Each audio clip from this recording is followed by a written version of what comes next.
well. It's somewhat similar to Spanish, but It's prettier than Spanish, I think. It's like spicy Spanish. It's spicy Spanish. Oh my god. Yeah. hello everyone. Hello. I'm glad we started with that comment. Welcome to the first of two Architect Cup semifinals in the Gymbreakers format here on Pallet Town PvP. I am your host, Final Boss AJ. I am the Nightmare of Mexico. I am the Destructor of France. Even though Canada lost both those matchups, we don't talk about it because I went a combined 11-1.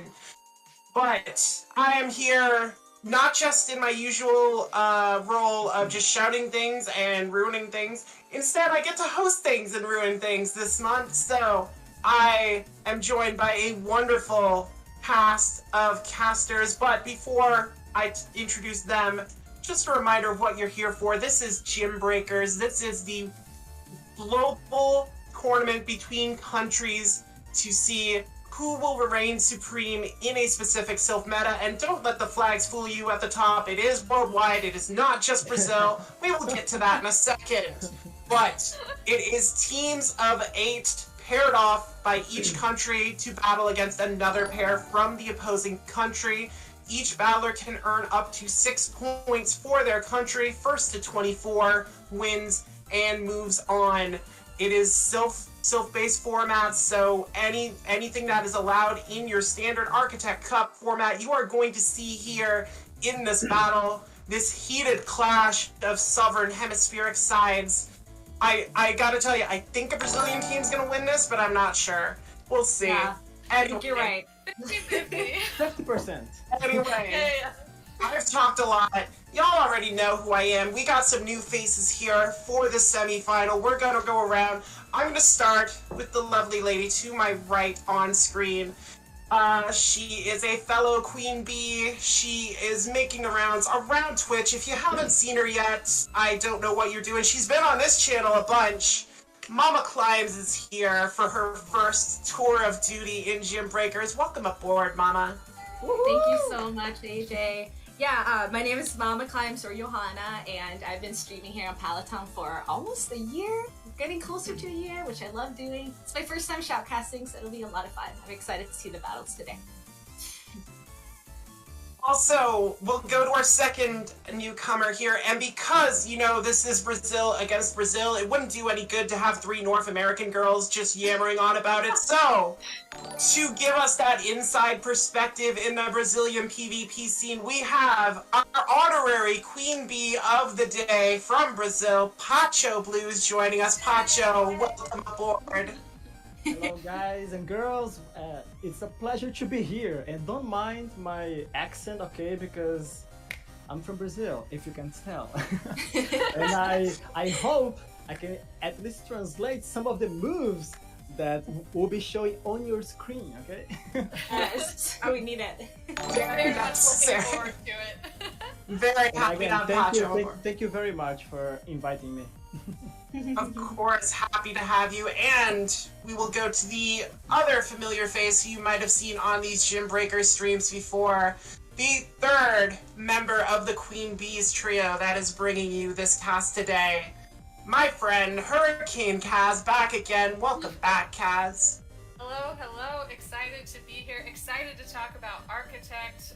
It was a format I personally very much enjoyed in the few tournaments I did, and very excited to see what some of the battlers bring to the table today, since there are some spicy picks going around.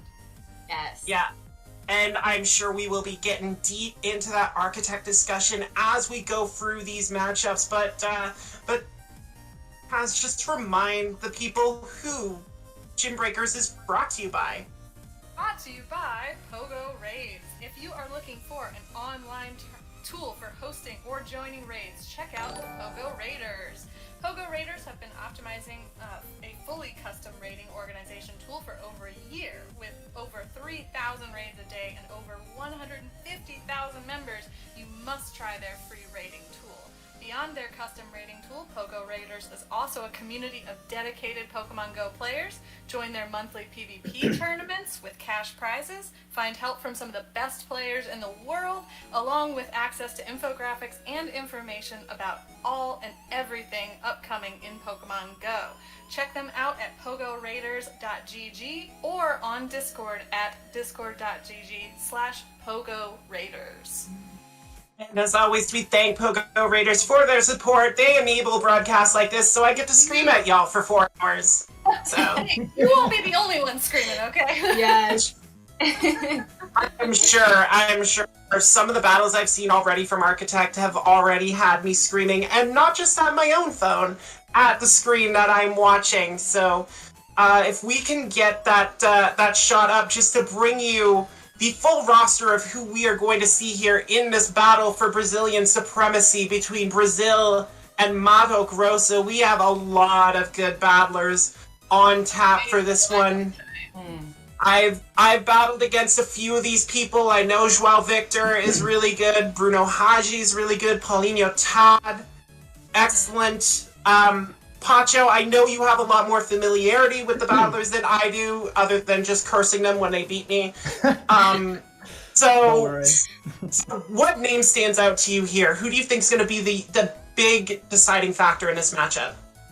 Well, I actually have been to the left selection, right? I was invited to join the team for this month, and I didn't play much. Just the first round was kind of, more or less. But I can say that, for example, in my team, players who stood out were like JW Naldo, and Bernardo was really, really good. João Victor, as always. So these 3 were the most consistent players to win matches and bring the trophy home. In the other side, I know many of them too. Like Paulinho Ted is really good. MTZine is actually, I mean, it was, I don't know if he is still, but he was in the first, he was the first ranked player on GBL at least last week. I don't know how it's right now, but so we have we have a lot of good players on both sides, so it's gonna be really close matches, I bet. Awesome. I can only imagine. Like I said, I've had a little bit of experience battling some of these battlers. I am thankful that Chansey is banned in this format because I think the temptation for Mystic Chansey would be too much. Too strong. Yeah. So I know it's his favorite Pokemon, so. There you go. As someone who came up through the gym battling system, I developed a pure hatred for Chansey and Blissey. Just so much of my time. Anyway, we've had a look at the teams. Let's see how they got to this point, this first semi-final. If we pull up the bracket here, Fish on a Heater, doing work behind the scenes. As we take a look here. One of the things you notice, and Kaz, I know you're a veteran of this as well, so you'll see this, a very different semi-final than we usually get. No USA, no Spain, no Japan, no California. 4 very hungry teams here. This is actually pretty crazy looking. I can only imagine how intense the battles were leading up to this and how strongly some of these other teams were like, no, you know what? It's our turn. It's our turn now. I mean, we'll get into this in tomorrow's semifinal, but France drawing Canada and USA the week of Go Fest is pretty favorable, let's just say. But I'm sure I will hear more about that some tomorrow. Inside strategizing of yes, Go Fest. But yeah, as we see, Mato Grosso, a very narrow win in round 1 against Quintana Roo, aka Mexico A, and then just dispatching the United Kingdom, while Brazil eliminated Italy B from Sardinia, and then a very impressive victory over California in the quarterfinals. So Brazil's going to be feeling themselves, but Mato Grosso, also with that win over the UK, also in a good run of form here, so it's going to be very interesting to see how these two Brazilian sides, who, again, I have to imagine, very familiar with each other, how they're going to match up and strategize. Exactly. Yep. So, I don't know about y'all, but Ready. let's just get into this. Let's just get into some Do it. battles. Let's go. Let's do Let's this. go! Let's do the thing. Love it. Yeah. Alright, so Mama and I are going to be taking you through the first 3 sets, then Kaz and Pacho are going to come back in after that. Mama, I'm ready to do this with you. This is a big battle right off the bat. Joao Victor, 2006 against Paulinho Tad. Oh my gosh. And like, given Architect is a very limited meta, you are going to see some similarities on teams, but this is actually a very different setup. We're seeing some spice already from both these battlers. Yes, we are. One thing that stands out to me on Pauline Hotad's side is Susuda Wudo and the ever so mystic moveset. Because, you know, are they running counter? Are they running rock throw? What charge moves are we seeing? And depending on what that is, it can definitely change a lot of matchups. So, yeah, definitely a good pick, I think, in this meta. Yeah, and one of the things about Gymbreakers is you get to see your opponent's roster, both your opponent's rosters, so you're going to be able to make that choice beforehand. Do you want counter Pseudo Wudo, or do you want rock throw Pseudo Wudo? I do like both these trainers going with Milotic. We did see a rise in Milotic usage later in Architect Cup as people started to look for more safe swap options. Milotic emerged as a very consistent source of pressure with those Dragon Tails and Surfs. Paulina's also got non-Shadow Beedrill and normal cast form on there, and having both normal cast form and Pseudo Wudo on there, both purveyors of rock damage, and rock damage was very good against a lot of the meta teams with the Pelipper, with the Frostlass, with Celio, Gyarados. So Joao Victor is going to have to defend against that rock damage, so it'll be interesting to see how he does that in this first set here, Mama. Yeah, having 3 Pokemon weak to rock on his team in Frostlass, Gyarados, and Celio, it'll definitely be interesting to see how they maneuver around that. Obviously, we have Beware with the potential of applying some fighting damage, which obviously is something that a potential rock throw Sudowoodo would have to be beware of. See what you did there. You see what I did there? But yes, it'll definitely be interesting to see what Pokemon they choose for this matchup here. Alright, let's get into it. I saw Fish earlier just trying to throw the battles up. I'm ready for it. We got Beware on the lead against Drapion. This is a very neutral matchup with Beware having to rely on that superpower damage for that stab bonus. But this Drapion's gonna spam moves so quickly, Mama. Oh yes, Drapion is known for its spaminess getting to these Aqua Tails in 4 Poison Stings, and he's already at 2. And Beware, not being the tankiest thing in this meta, can only take about, well, 2, and after some Poison Stings, it's definitely gonna go down. They decide to no shield here. This is a big thing for Paulinho Taz. Drapion being non-shadow, Joao Victor determining that he can take a couple of these Aqua Tails and go straight for superpowers here, trying to put the hurt on his Drapion and connects with the first superpower, swaps out into Milotic, and Paulinho is able to get a crunch on the beautiful Sea Dragon before ultimately succumbing to these Dragon Tails. Oh yes, and Milotic being very bulky is a good sponge to kind of soak up some of that crunch damage from Drapion. And now we see a mirror here, Dragon Tail against Dragon Tail. Yeah, and unfortunately for Joao Victor, with his Milotic taking that crunch, it is going to be behind here, and does go down to the Surf. That is a lot of energy to lose here. Is indeed, but we still have 2 shields on both players' side. There's a lot of things that can happen, and we see a Shadow Drapion on our screens, which is a menace in this meta, able to throw out those crunches and potentially get that debuff. Yeah, and Joao Victor putting all faith in this Shadow Drapion. First shield is up, getting to this crunch. Paulinho does have the advantage of having that Beedrill in the back, but decides to shield this first crunch on Milotic, favoring the pressure from these Dragon Tails against the resisted fast move damage that the Beedrill is going to offer, unless it's on Infestation. I don't know, don't know what Paulinho Todd is doing. But... And we did see that defense drop, and so we see the last shield on Paulinho's side, and now we see a combo play here with the V-Word, getting the stomp in, which does take out the debuffed Milotic. Yeah, big stomp there from the bear to eliminate Milotic from the matchup. It is on Beedrill, but this Drapion is so low. Beedrill just might need a couple of X-Scissors to deal with this Drapion. It is so low, and I think Joao Victor knows that the time is up on this battle. One X-Scissors going to do it, and Paulinho Todd gets the win, puts Mato Grosso on the board first with just a very well-managed opening situation while Victor building up to those two superpowers and then having to dip.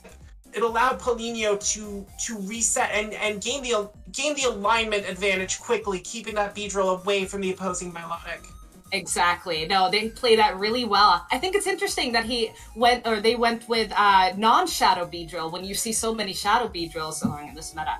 Okay, well, here we go. Shadow Drapion leads off round 2 against normal cast form, and Paulinho Todd getting out of that matchup immediately, going to his own Drapion. And this is an interesting clash here, Mama, with non-Shadow Drapion against Shadow Drapion. Non-Shadow Drapion going to be able to take these Aqua Tails, but big catch attempt there by Joao Victor, trying to put an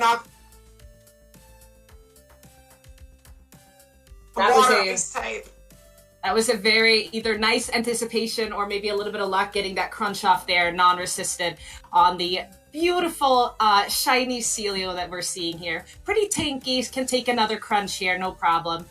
But yeah, these body slams are going to get fired off here and take out our Drapion. Yeah, Paulinho Todd, knowing that Drapion is not going to withstand the onslaught of body slams here. Oh, it does! No way! The Aqua Tail off! But that's huge. I don't think it's going to be enough to KO. It is not enough to KO Celio, but a nice little bit of farewell chip damage there as Cast Form is going to come back in to weather these body slams, and Paulinho still not shielding here, Mama. No, and I think that's smart. Normal Cast Form is known for its bulk. It can take a body slam from Celio, no problem. Now we see Milotic into Drapion. Another neutral matchup, but these crunches are going to start getting fired off here. We see an Octail bait on the side of the... And an immediate shield from Paulinho Todd. He doesn't know how good this Milotic is against that backline. Here comes Frostlass and Joao Victor just trying to get some value out of the Lady of the Snows here. I'm not going to shield this first surf from Milotic. I like this play, Mama. Frostlass doesn't have a lot of space to work with that cast form lurking, so just trying to use it essentially as a sponge. Does shield this surf, though. Yes, the next surf would have taken it very low, probably taken it out at this point. Building up some energy. We know Frostlass with energy is a menace to deal with for most things. It can hit anything basically for neutral damage in this cup. So yeah, Paulinho lets the Shadow Ball go, and my God, decks Milotic, and it can't get the surf off. Lass doing what she do. She's gonna get this avalanche off as well on the cast form. Showing me I should have more faith in my girl to do work, even in the face of normal types. Oh yes, even in the face of a normal type, Frostlass can certainly put in work. And now we have Shadow Drapion with a shield up against this energy full cast form. These weather balls are going to start getting thrown against this Drapion. Yeah, and cast form not known for its attack. You have to think Drapion could weather one, but you can see Paulinho try to build up the energy. Cast form very tanky, takes a lot of candy to get up to battle state. Able to take that crunch there, but the Aqua Tail on the CMP event, Mama, is gonna be enough. Yep. And Joao Victor gonna tie this matchup at 1 with some excellent combo play from the Frostlass and the Drapion. That double ice backline, it warms my heart. I'm sure it does. I know you are the Ice Queen, and I'm sure you are very happy to see the prevalence of these ice types in this meta specifically. They're very good, Celio and Frostless. I'm not gonna lie, I was pretty happy when it second architect was announced. It's like, you're giving me Frostlass, I'm giving you Pain. Like, let's just go. Let's go. Let's do this thing. Okay. Alright, game 3 to determine who gets the early edge. Milotic against Drapion. Joao Victor wants no part of that. Goes to Shadow Gyarados here, Mama. We haven't seen the Gyarados yet. And we have not. It is tearing apart Milotic. This is a mutually assured destructive battle here between these two faux Sea Dragons, and an early shield from Paulinho on the crunch. Yeah, these Shadow Dragon Breaths are just so oppressive. And here we have a Shadow Aquatail getting thrown at the Speedrill, which is not a Shadow variant, so he can tank it pretty well, but the Poison Jabs are gonna take out the Flying Sea Dragon. Beedrill, another Pokemon that if you give it energy, it will just run train on people. And now Celio is going to come in to try and deal with it. And Paulinho Todd going for the X-Scissor bait here. No shield from Joao Victor. He's content to just let Celio soak up this energy. Yes. And does it get to the second Drover? And it does get to the Drover, Mama. That's huge. Will they shield? They do correctly shield the Drill Run, because that would have done a lot to this tanky pink Celio for sure. Yeah, and an instant call bringing in Drapion to deal with Celio here. And Celio's going to reveal the Water Pulse here. This is big, because this will be knowledge for Paulinho's teammate against Joao Victor, knowing that Celio has Water Pulse. Yep. And it does go in shield, it would bring Drapion down to the yellow. And now we have the mirror that we saw last game. Non-Shadow versus Shadow. Who will take the crown?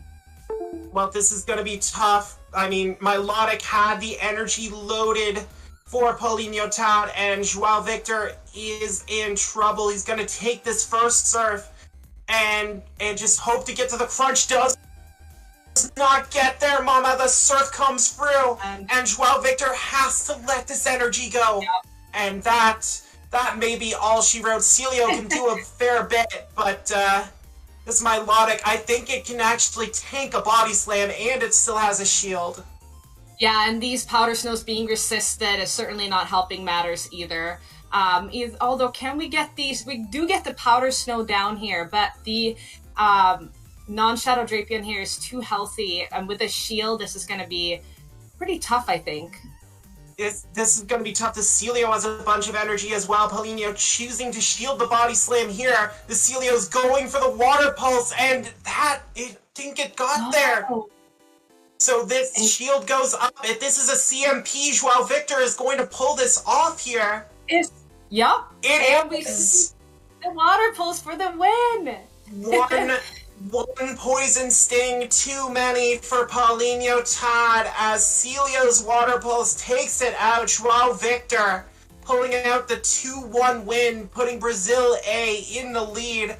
And that was Architect in a nutshell, Mama. It is a format designed to test your technique, your ability to manage energy, and unfortunately for Paulinho Todd, there one Poison Sting too many, going for that Aquatail crunch combo when the Aquatails likely would have been enough against Celio that low, and that is what gave Joao Victor the window to claim that victory.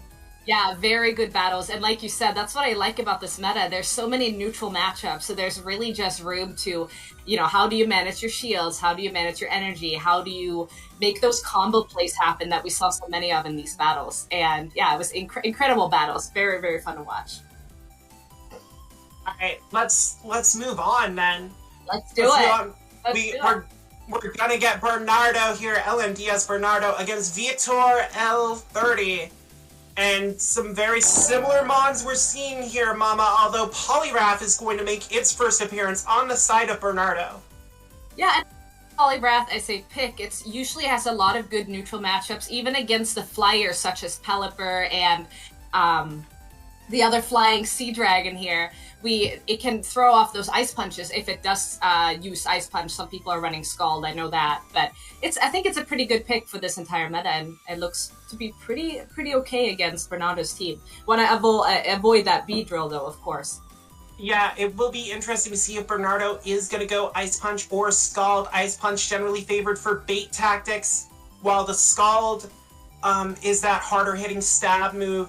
And I like the protection on Bernardo's side. You see that Pseudo Widow lurking for Vitor L, but the Celio, the Gyarados, and the Beedrill are well protected on Bernardo's side by that Milotic, and especially that Poliwrath if Vitor decides to go with Rock Throw Pseudo. Pseudo is a menace, but like you said, there are a few water answers on Bernardo's side that can certainly show that Pseudo Wudo some damage.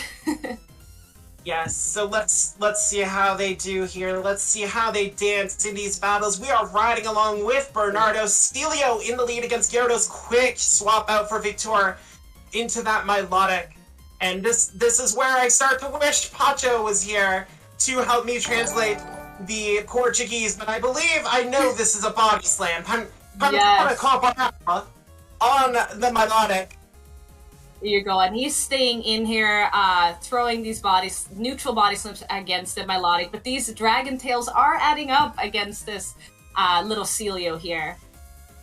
Yeah, and Celio just content to try and spam away these body slams on Milotic. Gets a third one here as Vitor tries to build up the energy here. Maybe Vitor Leo. Just trying to confirm my names here, but a third body slam is weathered by Milotic. And this is a question. This is a lot of energy. What does Milotic have? Surfire, looks like. Surfire! Surfire is weathered, and it will fire a second Surfire at the fresh Milotic coming in as Bernardo decides to get some energy on his own. Beautiful Sea Dragon there. Oh, and here we see the B-Drill ready to start firing off some of these X-Scissors and Drill runs. But Milotic gets to a Surf here, which is definitely gonna hurt the B-Drill. Yeah, that little bit of energy that Milotic got against its counterpart proving very beneficial there against B-Drill. B-Drill has to try and get to a move here. It does. Does Bernardo shield this up and protect? No, does not shield the Milotic. And the Furacao, the Drill Run hits Milotic. Oh my gosh. Now, Furacao, furious. Do you come in with Drapion here, and we have a Shadow Dragon Tail Gyarados on our screen. That is a Dragon Tail Gyarados. Vitor going double Dragon Tail with the Milotic and the Gyarados in the back. The Agua Calda is shielded. Big shield bait there by Bernardo, but he has to hurry to get these moves off from Drapion with these Dragon Tails just chunking away at the Scorpion. Dragon Tail being neutral against the entire meta with the lack of Steel and Fairy types is such a good move. So oppressive against most of the meta. The Mastigata is not shielded, gets the defense drop as well. Yes. And a quick shield up from Bernardo. This is exactly what he wants. One more Poison Sting's gonna take out this Gyarados. Yep. Oh yes. And it is going to be all on B-Drill, and I don't think it has the health for the job here, Mama. It These does Aqua not. Tails. Even with the shield, there is still a Celio that is very healthy in the back, able to probably just with fast move damage at this point, powder snow down the B-Drill. Gets a last hurrah with probably an X-Scissor to take out the Drapion, but we still have this Celio in the back to finish it off. It is. I know what X translates to, Mama, and the Tesura X does take out Drapion, but Celio finishes the job. Bernardo claims game one against Vitor Leo there. Very good. And we are seeing early here, Mama, Milotic play is going to be key. As I said at the start, Milotic wasn't an initial pick on a lot of Architect teams that favored that Drapion, Pelipper, Beware trio. But as Milotic has gained popularity later in the month, it is proving to be a deciding factor here as we go into game two. There's Pseudo. We have Pseudo, Mama. And we are seeing it using counter, not rock throw. Counter Pseudo coming in here. Interesting choice from Vitor, but we don't know Vitor's opponent's team in his second battle, so these Aqua Tails from Drapion very easily weathered by the Pseudo Wudo. And Drapion's not going to shield this move. This is going to hurt. Pseudo only has nukes, and that Rock Slide does a lot of damage as Bernardo's phone now struggling to stay alive to enable him to complete this battle as the crunch comes through, Mama.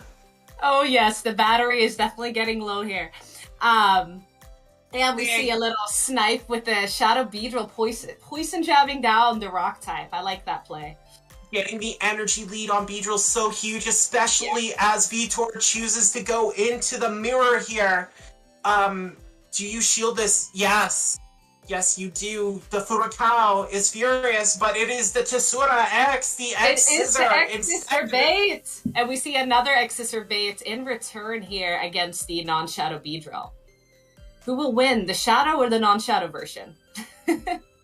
Not like the Shadow's damage output, and that little bit of an energy game from the Pseudo Wudo Snipe is going to be clutch in this matchup as for sure. Bernardo continues to shield Tesura X's. The X-Scissors are just peeling away the defenses here, but now Bernardo has 2 on his own Beedrill and is able to fire away at Vitor's B. Oh yes. And now we... Ooh, this is tough, Mama. This is tough. Can Beedrill survive? I think it will survive that. It is double resisted X-Scissor, and we do see the drill run getting fired off, which is definitely going to take out the non-Shadow Beedrill here. Yes. Oh, no, we see a cat! No. Caught the drill run on Milotic! That was incredible. And a big catch there to keep Beedrill alive for Vitor, but now this Milotic is locked and doesn't have the energy lead or the health advantage, so Bernardo just gotta go for the surf here. Excelente surfar. Will eliminate Milotic. Yes. And this Beedrill doesn't have the energy to deal with both these mons. No, it does not! Milotic gets to the surf to take out the B, so a lovely catch by Vitor Leo, but not enough to get the point away, as Bernardo does make it 2-0 here, Mama. Yes, those catches can really, like we established before, really just turn these games because it can just completely flip games because of that energy management. And sack swaps are always a good way to flip games. And we saw how important energy management was there. Bernardo getting that early poison jab on Beedrill, setting up the mirror just the way he wanted it there, forcing Vitor to go X-Scissors to try and get those shields away, and being able to hit the Furacao as we go into Game 3, Milotic against Beedrill. No mirrors here. No. Milotic doing its job as we speed it up a little bit. We're taking yours time into account here.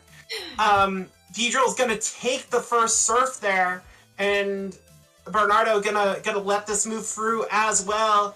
Just an X-Scissor. Just an X-Scissor, which we know Melodic can tank, but they're up to 2, which the next one's gonna bring it really low. I think it can just survive, though. Yeah, and that Dragon Tail did go through. Melodic does survive, but gets poison jabbed down, so Vitor Leo wins the lead scenario there. And is going to give up Switch, putting in Milotic against Drapion. Again, not wanting Drapion to get too ahead on energy.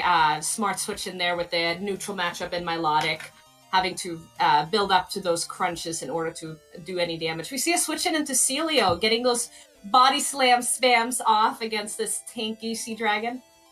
Yes, some corporal damage for Milotic here with these body slams. You saw the crunch chip there. It's actually very beneficial in this matchup as Celio trying to work on Milotic. Milotic relying on its fast move damage here in this matchup against Celio. And I think we just saw a Hyper Beam being shielded correctly by the Celio, which is huge. Big shield there by Bernardo, calling the Hyper Beam from the Milotic. You blinked and you missed it. Yup. But the Pancata Corporal eliminates Milotic from the matchup. 2 shields left on Vitor Leo's side. And a very healthy Drapion gonna come in here. But it does have to weather more body slam spam from this Celio. Oh yes, there is more bulk on the non-shadow side of the Drapion, and we've already established how spammy it is, but it is going to have to deal with all of these, probably 1 or 2 more body slams being thrown from the Celio, which is going to add up. We do see 2 shields on the Drapion, keeping it alive. Yeah. Vitor putting all faith in this Drapion as he must, and now the Drapion mirror comes out, and Bernardo has the advantage of a shield, I believe, only having to shield that Hyper Beam so far, takes the Aqua Tail like a champ. Oh, yes. And now just building up energy here. And he saw the catch attempt there on Beedrill, but Bernardo was not biting. Not biting. Great patience from Bernardo's side there. Anticipating the catch and knowing it can take an Aqua Tail here, no problem. And now we're just going to see these crunches deployed against the opposing Poison Dark type. Yeah, I said Bernardo wasn't biting until now, when the crunch goes through. Chooses not to shield this move from the opposing Drapion. Will it live another Aqua Tail? Barely lives the Aqua Tail. What a call by Bernardo. Gosh. Oh my god, just barely alive. The Mastigata putting this Drapion in peril, and the body slam from Celio is going to finish it off. Celio for the last win here against Vitor. Yes, a wonderful set of battles. You can see Vitor just like, nope, done. Nope. Out of it. just very, very well done by Bernardo there. The Milotic play, the Celio coming in huge. We did not see Celio from Vitor Leo. Maybe worried that Poliwrath was going to show up, but Bernardo just banking on the water types, the Milotic, the Celio, and then that Drapion in the end just putting so much work with those crunches.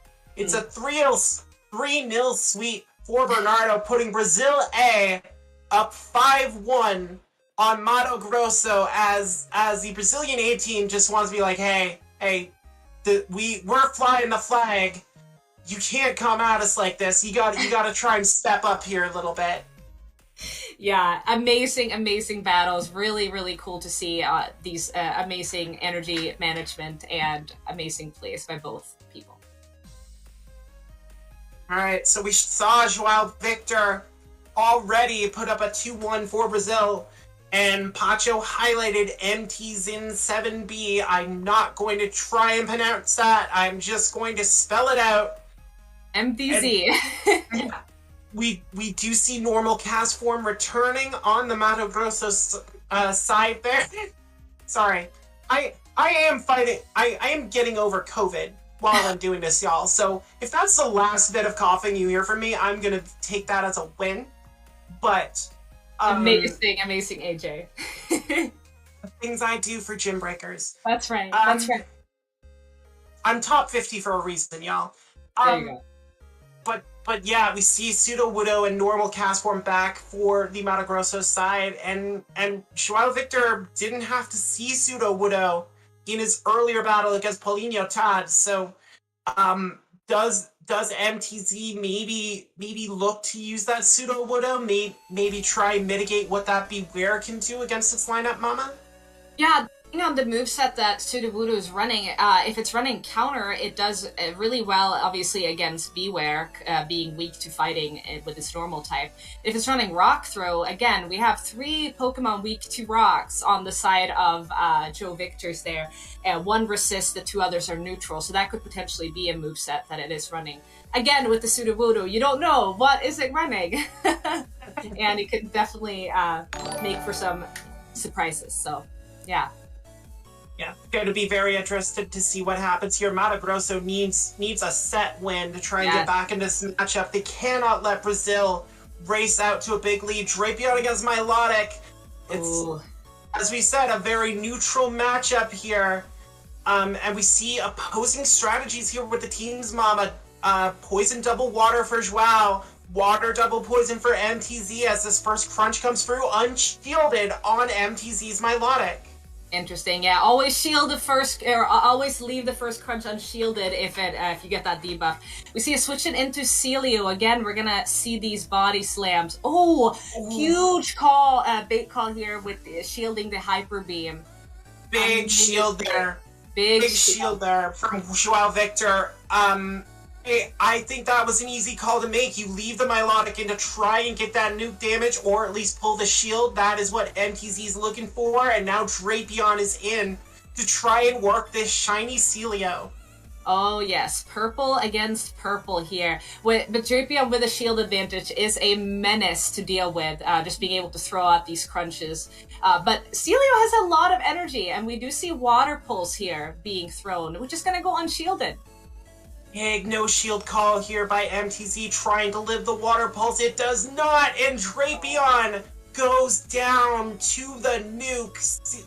And it is very weird to call Water Pulse a nuke, but it did its job there. And now Shadow Beedrill gonna try and get all the energy off the Celio and has to shield a Body Slam to do it, Mama. Yeah, preserving some health here on the Beedrill as it's coming in to potentially farm down. No, we see a switching into Milotic. We're gonna see this drill run getting thrown, but we do see a shield on Joe Victor's side. Wow, Victor not letting any of these nukes through from MTZ, but now down shields against Shadow Beedrill. It's a dangerous position to be in, and the Shadow Bee going to throw up the shield on the Surf, gonna get rid of some notifications because you don't need those. This is Gymbreakers. You're battling, damn it. and beautiful counting here from MTZ. Excellent energy management there. Yeah, throwing this X-Scissor here just before the Milotic got to the Surf, and it does take out Milotic. That is a huge KO here, and now this Beedrill has a ton of residual energy and saving it for the Drapion as Milotic will Dragon Tail down Celio. And now this Drapion Mama is in trouble, knowing there's a lot of energy on that Beedrill. It tries to get this Aqua Tail off, gonna undercharge the Aqua Tail. To get some more energy on the Drapion for the... Oh, but Milotic is at a Surf, and I think that is game. Yeah, a bold attempt from Joao Victor to try and get some energy back, but Milotic was already at the Surf. MTZ claims the first game, and you know there's not a lot you could say about that. That Shadow Bee pressure for MTZ winning the day there, just able to force Joao Victor to shield those nukes, and then just able to put work in with the Tesoura X, as I will call it for the rest of the stream. I'm trying to learn my Portuguese moves here. Ooh, oh no! Okay. Oh no, my poor girl. Well, as we've established, Frostlass can actually. Well, I guess Shadow Drapion does win the ones, doesn't it? Well, we see the switching into Milotic here versus the Drapion, trying to preserve that HP and life on Frostless for a later matchup. Yeah, and you saw Joao Victor trying to catch a crunch there on his own Drapion. That first crunch on Milotic unshielded and gets the defense drop. Big defense drop here. Oof. And I like that play a lot from Joao Victor, just farming up, getting some energy on Frostlass, giving her an advantage later in the match when she comes in. Hopefully not against that Drapion, but MTZ going to let the crunch through and give up swap. That, I don't know about that one, Mama. Yeah, because now we're going to see Beedrill on Frostless, which Frostless loves that matchup because, 2 out of the 3 moves it has are resisted. But it is Shadow Beedrill still. Also, look at the moveset on MTZ's Drapion. It is Crunch Sludge Bomb on that Drapion for Mato Grosso as Celio comes in. And MTZ choosing not to reveal it yet, going straight crunches against the shiny seal. That is an interesting moveset. I suppose it does make the Polyvrath mirror a little, or match up a little better with Sludge Bomb. Yeah, against Gyarados as well. Gyarados you is have great. that nuke option. Helio's gonna deal with Beedrill here. This Body Slam is shielded by the Shadow Bee. I think MTZ's decided to put all faith in Beedrill and keep the energy on Drapion, but this Celio has so many slams stored that this Bee's gonna have to start taking some, and here comes the last. Here comes the Fork Cow is unshielded, mama! That is going to do a lot to Frostless, not known for its tankiness, but Frostless already has an energy lead. We know Frostless with energy is an absolute menace to deal with, and we see a shield on MTC side. Yeah, has to shield this Beedrill, but both shields still active for Joao Victor. And gonna let the last go. I think he knows it's not gonna help against a Drapion that is loaded with energy. As Celio comes in to face it.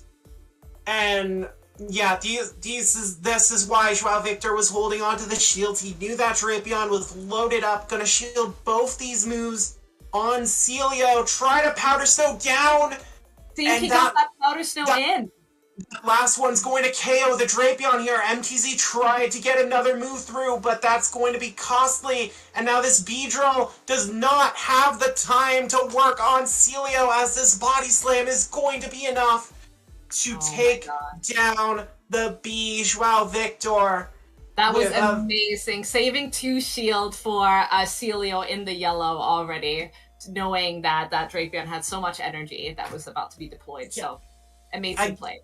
Again, we've been talking about Architect really being a format about technique and energy management and shield management, and you saw it beautifully executed by Joao Victor there. Just knowing that Frostlass didn't have as much play as he would have liked against that double poison team of Beedrill and Drapion, putting all faith in Celio, conserving those shields, just very well managed, and Celio is back against Beedrill. MTZ feeling the deja vu, and it is not a good feeling. Oh no. And I mean, this is a very neutral matchup, but I feel like if Beedrill can land this drill run here, it is gonna go unshielded, which is gonna take this beautiful shiny Celio down into the red. It is, but we saw Joao Victor reaching for the Water Pulse here. Does MTZ commit a shield early? No, he does not, and the Water Pulse does a ton of damage. And now Milotic's gonna come and try and pick away the Bee, but can't do it as Drapion is coming in to save the day and keep that Bee alive for a potential sack swap. I like that play, and here we are again with the spamminess of Drapion just deploying these crunches. We don't see a shield on Milotic's side because it is pretty tanky compared to some of the other things in the meta. It is. Milotic can take a lot of hits. That is what she do since she debuted in Hoenn that Surf, unshielded by Drapion, but it gets to the crunch before the Dragon Tail is able to knock it out. And Joao Victor going to let Milotic go down here. Oh yes, putting all the faith in the other beautiful flying sea dragon here. And we have... And unfortunately, that is proving to be a costly mistake as Sudowoodo with those rock throws, and Joao Victor just like, nope, not happening. See, this is what I was talking about with the rock through Sudowoodo. Oh my gosh.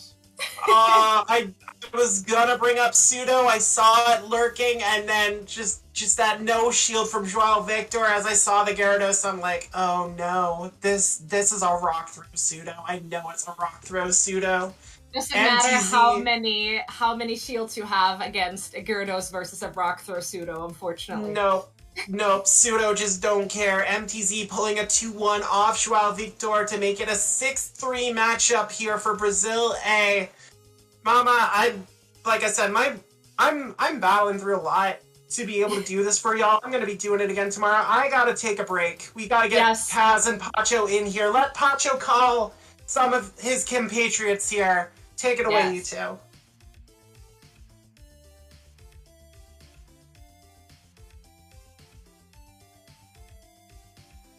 Kaz is muted.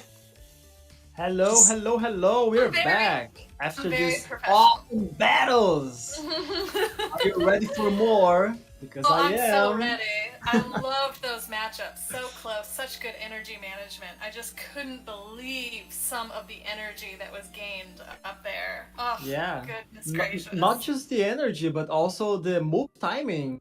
I mean, no moves like sneak through. Was really nice, clean gameplay from all of the batters so far. Especially since that update, it's been, I know, a bit of an adjustment for some players, especially at these higher levels, but like, Yeah. it was incredible to see the absolute impeccable timing of some of those, especially like when some people had more energy than someone else, they still timed it perfectly to get that CMP, and it was like, that's some high level play. Yeah. So it looks like we have our next teams up here, and we're seeing some familiar players, but some new ones as well. I personally am very excited for that Credilli over on Luan Vito's team. Yeah, Credilli was like a PvPoke's recommendation Pokemon like all the time, which in like the PvPoke's simulations, it was a really good Pokemon. But in practice, it was not. So hey, let's listen, see. My Credilli won me some great matchups, okay? Well, great. I hope Credilli slander. I hope that Luan Victors also do the same, because players who used it like often complain just, oh, in the Matrix, it's a good Pokemon, but then when you use it, it's not that simple. So definitely takes some tricky management. We also see actually our first Pelipper over there on Luan Vito's team as well. Which was, I know, was a really popular pick early on in the month. I saw a lot of it myself, so it'll be interesting to see. It does have some play over there against the Poliwrath and the Beedrill on LND's Bonato's team. Yeah, Pallet is coming really strong. I mean, Bernardo, of course, has the Celio, which is a somewhat hard counter, but also has the Milotic as a soft, and Gyarados too. So definitely gonna need to bring at least one of those. Yeah, Gyarados can really put a lot of hurt on Luan Vito's whole team over there, except for, as we saw in that previous matchup, a potential rock throw suited. Yeah. Exactly. We will have to wait and see. Are you ready? Yes, I am. Let's go. Let's do it. Let's get it. Let's go Cradley. Oh, look at that. Straight away. I'm so excited. And this actually is not a terrible matchup for Credilli, even though the Poliwrath does have that dynamic punch. The Bullet Seeds allow it to get to that Grass Knot very quickly. Yeah. Let's see. So first shield coming up from Bernardo, and probably it's gonna met a shield from Lone Victor. Yeah, I imagine. Oh, no shield! Credilli can survive one, and just barely does, able to get to possibly another move without sacrificing his first shield. Well, now it has a shield. But we did, now we do have to shield. And it's funny that Bernardo decided to reveal the Scald, maybe fishing for the debuff chance? Yeah, I think possibly, especially since they're going to swap out and try and gain some energy on the Drapion. I do think revealing that move and potentially getting that debuff was a strong hope. Yeah, nice catch. Now it's going to bank the move and switch into Drapion. Oh, the dreaded mirror matches. Yeah, and you see the Drapion on the right side, the Luan Victor's Drapion, does not have Aqua Tail. Exactly, yeah, we see that Crunch Sludge Bomb moveset on Luan Vito's Drapion, but we do have the spammy Aqua Tail over there on Renato's side. And with an energy lead, it's very likely that Luan Victor's Drapion is gonna fall, but maybe that's something that he is going to do, because he can come back and farm down with Frostless. What do you think? Exactly. That's like the play that I would go for here, especially since Luan Vito really can only hope to get a debuff from Crunch. She is trying very, very hard to do. Well, let's see. But is it gonna be enough? It is just barely not, but he cannot get to another. Bernardo cannot get to another move, but now we'll be able to get some good farm. Yeah, that's the danger. Poliwrath's gonna farm this Drapion all the way down, and because it has Scald, it's actually not too bad against the Frostlass. Exactly. Now it has a ton of energy to potentially lay on this Frostlass. And again, Scald does have that really nice debuff chance, so worst case scenario for Luan Vito, we are also looking at not only shield usage, as we saw there, but also the debuff. Yeah. We do see another Scald coming through. Won't one-shot the Frostlass, but will get it quite low. No debuff, which is good for one Victor. Exactly, but now we do see the Melodic come in and doesn't have to worry too much even about this Shadow Ball. How much farm will the Melodic be able to get, though? Ooh, Frostlass gonna go for that Avalanche just to try and get Melodic out of the way. Now you have to shield, right? No shield. He's gonna let it go! Good gracious, and gonna go ahead and throw the energy to get this Frostlass out of play as well. Oh my gosh, and we still have the Poliwrath in the back there, but will it be enough to take out this Credilli? Credilli is gonna try and get to 2 Grass Knots, but can't quite get there. I do believe there will, one Mudshot should take that out.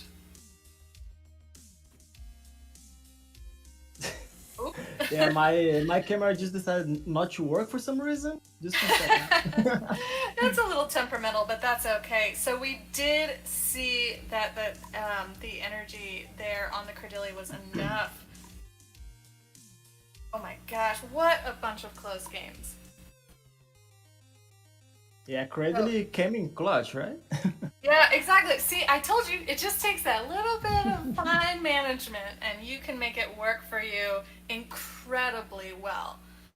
So here we have our next matchup and we see the normal cast form on the Melodic. A very, very neutral matchup. Although we do see cast form does have the, oh my gosh, what is it Energy Ball? Yeah, it's Energy Ball. Bola de energia. Listen, well, sometimes I can get things. I actually tried this matchup as the cast form, and it's not that good as it seems. I mean, if your opponent does not shield, of course it's good, but it's pretty good, yeah. Essentially doing like a double grad strategy with cast form and Credilli, which is interesting. Exactly. Well, there is a lot of water for Luan Vito to hit over there on Bernardo's team. And we do see the swap into Pelipper, and now Drapion's going to come in to try and take that Pelipper down a peg.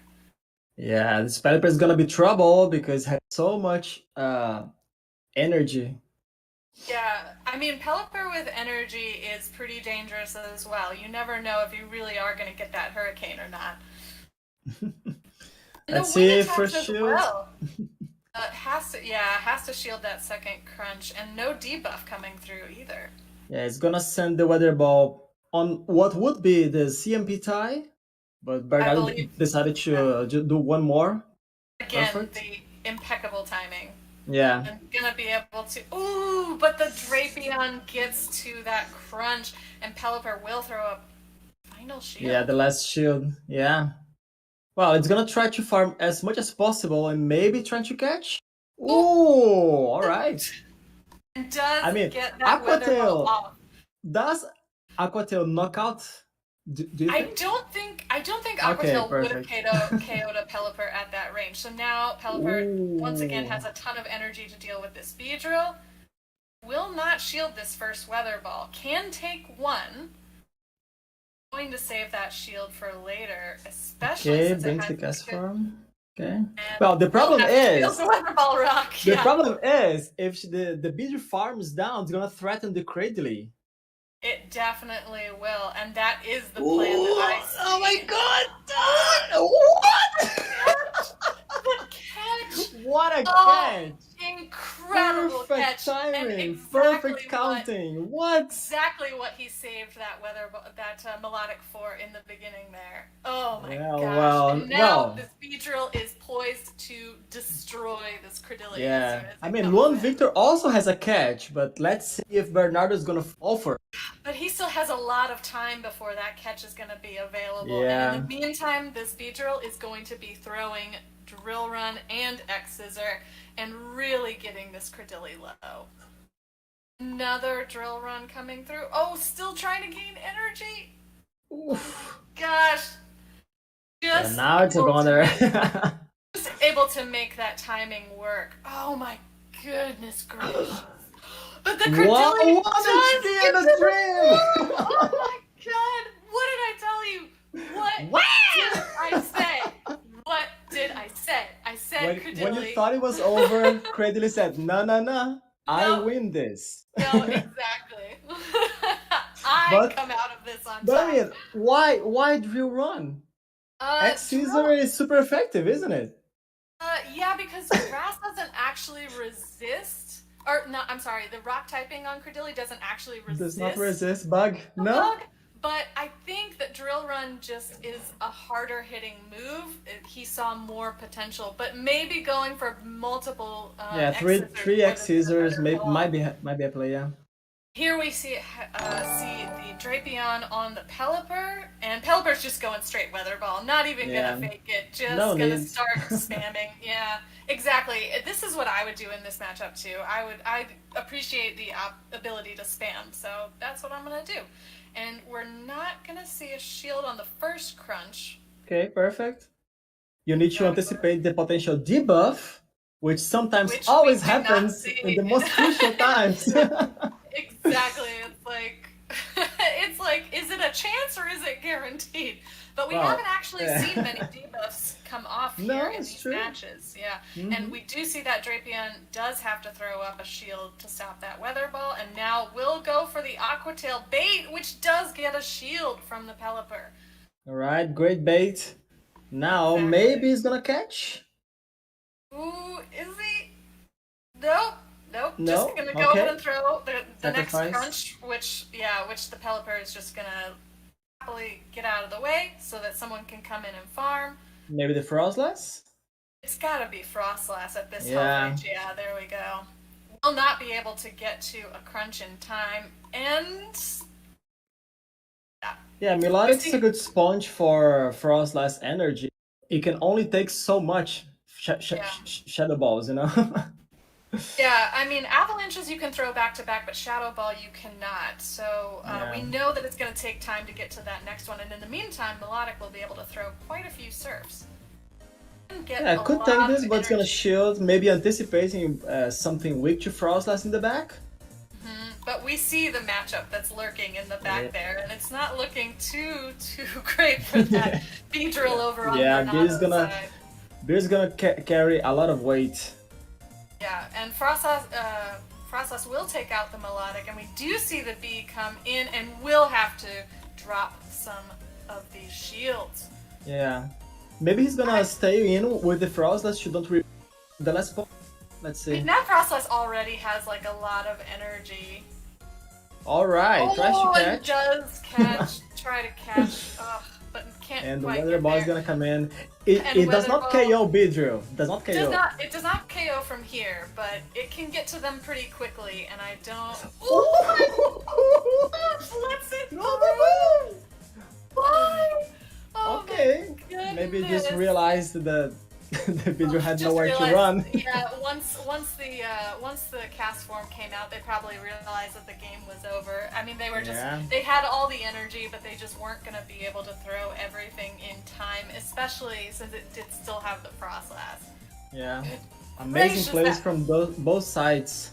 Come on. Yeah. Oh my gosh, we saw so many attempts to catch there, which just shows how well they know the timing of this game. You know, and the fact that sometimes those catches don't even work means their opponents know it just as well as they do. Oh my gosh. So we've seen a lot of really interesting plays and some different mons each matchup. So I wonder who's going to come back in this last one. Let's see.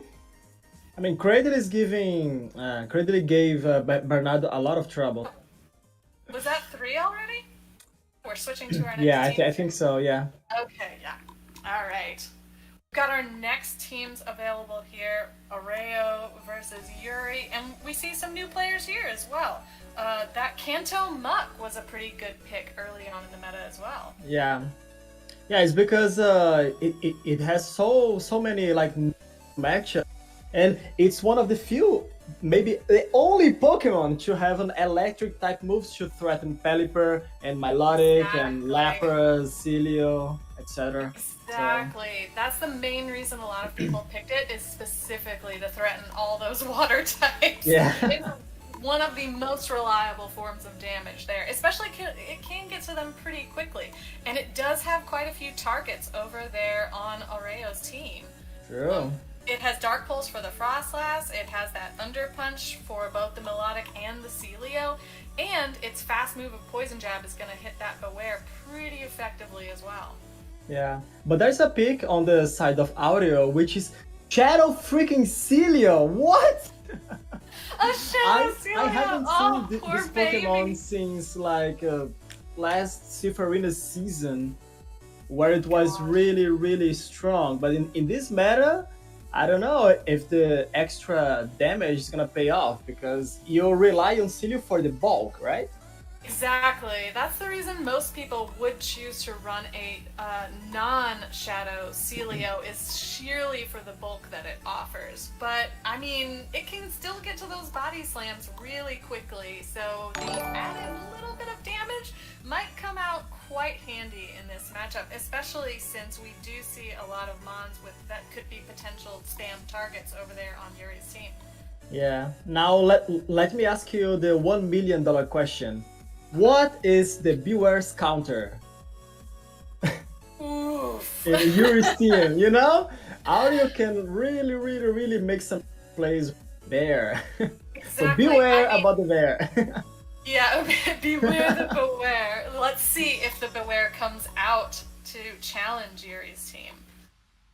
Yeah, let's Oh, see. we have Frostlass on Frostlass violence. AJ is crying Yeah. somewhere. And we already see the Beware lurking in the back. They do, and a shiny Beware as well. Yeah. Nice orange coat. Oh my god, this mirror I cannot stand. Yeah. Some people like to run Crunch just for this particular mirror, but for this meta, it's just not worth it because of all the water ice. You want Shadow Ball just for targets, for just to be able to hit the waters, exactly. You see, And we see that they both did do bait. Yeah. So who's... Oh, and we see the catch on the wear! Oh my gosh, beautiful catch from Beautiful Aureo. catch from Aureo, but a ballsy play. Just imagine if the Frostless baits again. Oh my gosh, yeah. But Very now nice we have recognition. one Frostlass with energy and one without. And we do see Beware going straight stomp. Yeah. I mean... And you think, well, Mug has this, right? Because poison type versus a fighter, but not quite. Not in this meta. Right, because I mean, both of the fast moves here are gonna be doing a lot of damage. Oh, and he does just let the Beware go. He's like, yeah. you caught, you did your job. Well done. Go rest now. No, now Frost is gonna come in strong.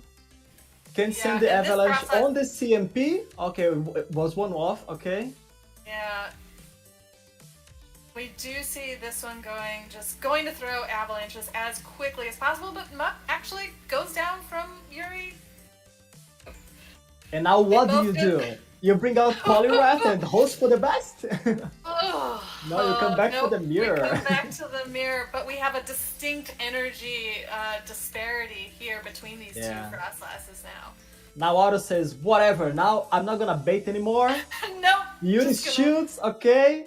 But in order to win this, Yuri has to bait. Yeah, exactly. So, what are you gonna do, Audio? Are you gonna shoot? Oh, you let it go! Call the bait! Amazing! Wow! Incredible gameplay. Nice. Oh my gosh, beautiful. Frost goes down, and then Beedrill versus Poliwrath is a no-brainer. Especially Poliwrath without Scald. Yeah, Poliwrath has to get multiple Ice Punches now, and will have to take one Drill Run from a Shadow Beedrill. Does it survive this?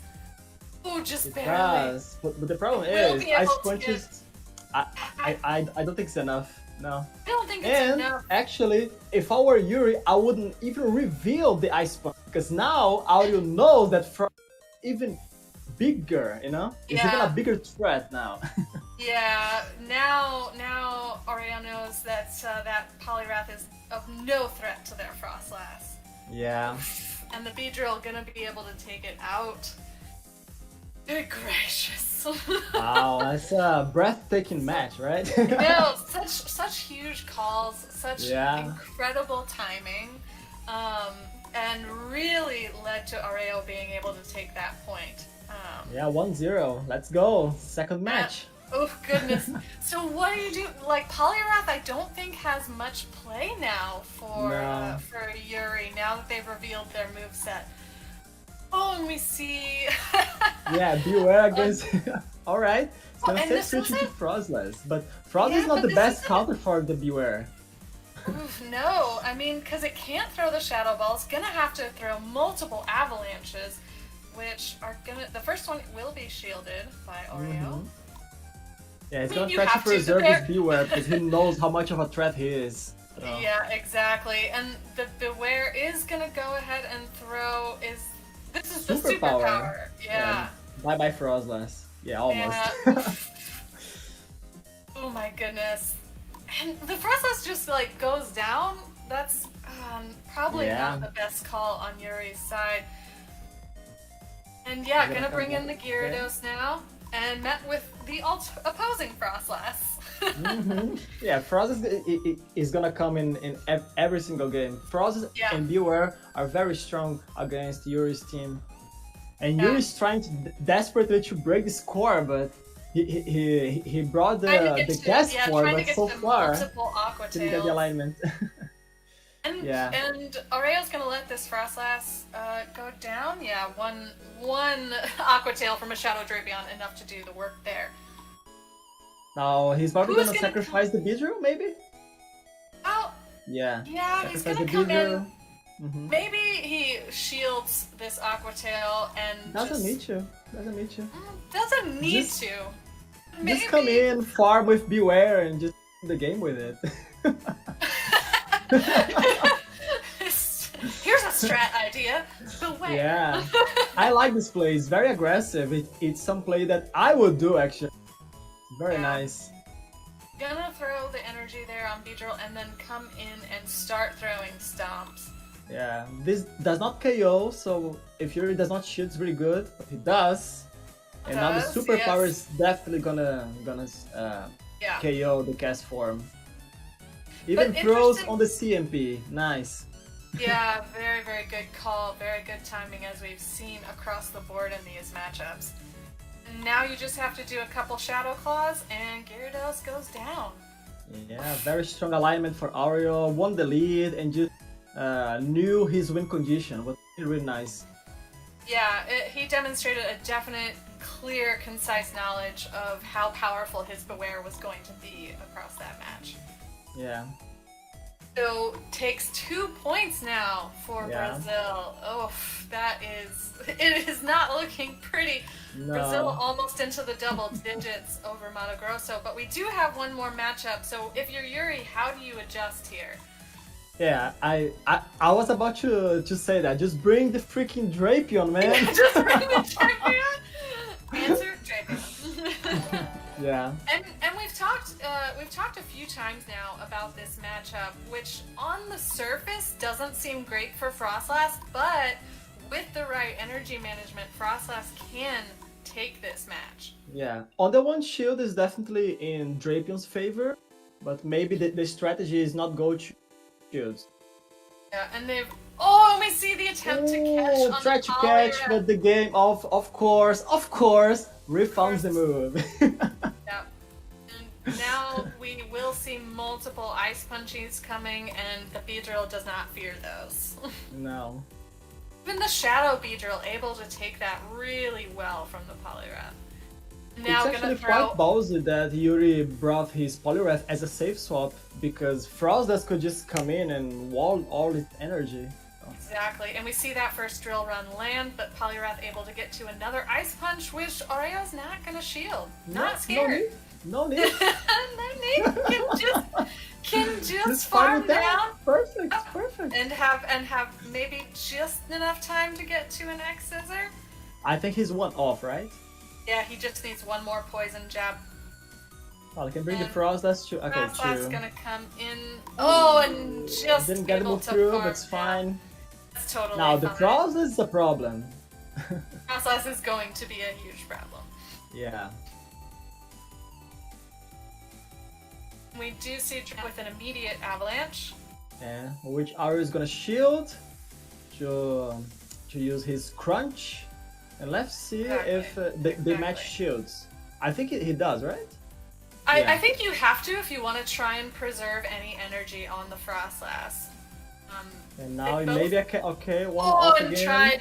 did try to catch, but just slightly off.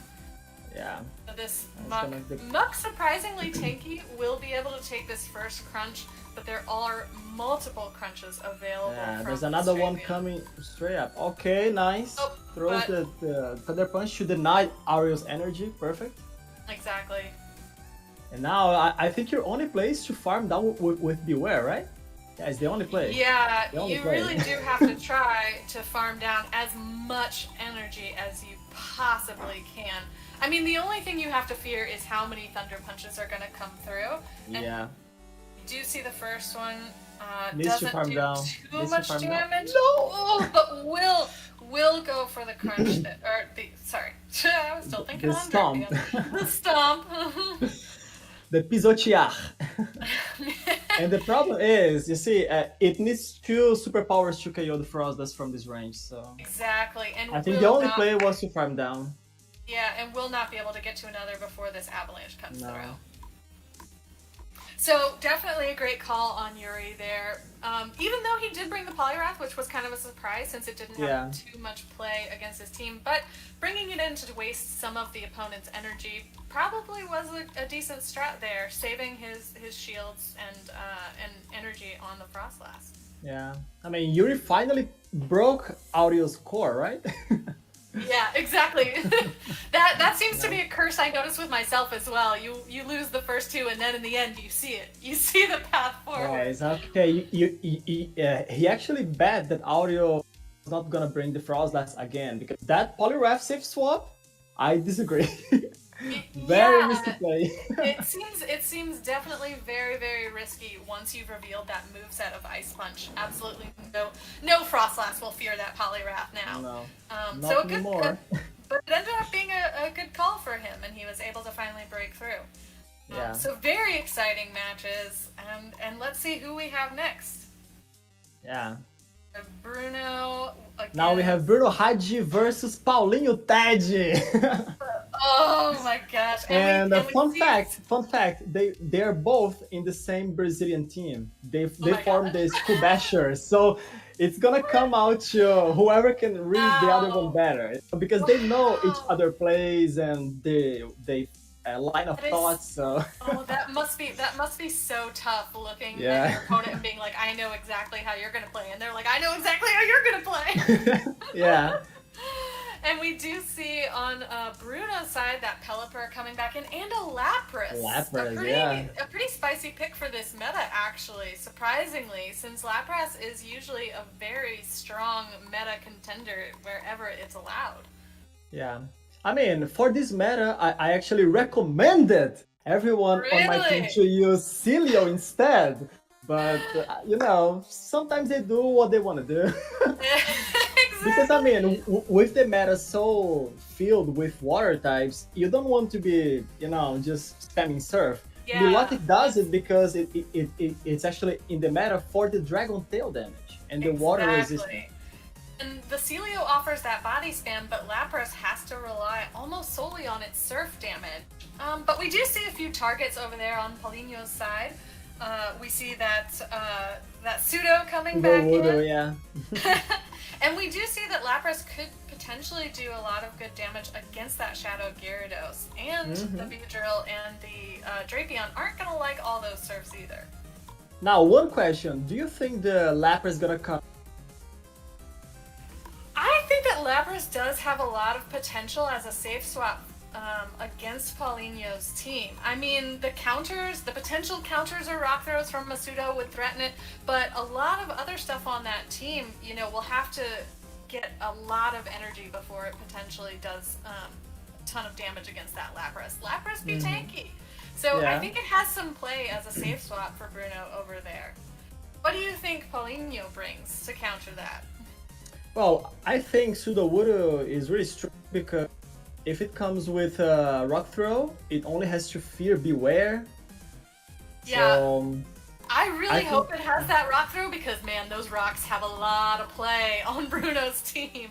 well, maybe he's gonna bring the Sudowoodo Rest for Core for the double Rock spam, right? Bruno's team is fairly weak to Rock. Yeah, the only thing it has to counter that would be his Beware, which, as we saw in the last match, could, with the right energy management, have a lot of play. So let's see who picks who.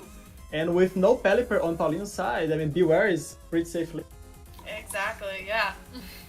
So a pretty neutral match, right? Yeah, it's but the problem interesting. is, We don't it needs necessarily to... want to... Yeah, but it needs to draw the Sudowoodo, right? Yeah, exactly. So we see the stomp starting to come through. It's probably the right call here. I mean, you don't want to throw the superpower. Oh, and he does save some energy before swapping into the Drapion to catch this Surf. Drape is gonna receive the Surf, and let's see if Paulinho's gonna... Okay, he's gonna go to the mirror. Nice. Oh my gosh. Another mirror. This was like the matchup I dreaded the most in my own matchups is when someone brings in their own Drapion because it's like, who in the back is weak? Who in the back is weak to this Drapion? And now it's just going to be sort of wasted. So one is Shadow, one is not, and we do see Aqua Tail starting to come through. Yeah, this is definitely into the non-Shadow's favor because of the huge HP advantage, so... Exactly, and not even gonna shield this first Aqua Tail from the Shadow Drapion. Will we see him? Oh, he's gonna try. No, I think he could actually, maybe. I think he maybe could have, but he would have had to take another Aqua Tail in the meantime and might not appreciate that very much. We see both shields still in play. We do see Pelipper coming out and will take a crunch.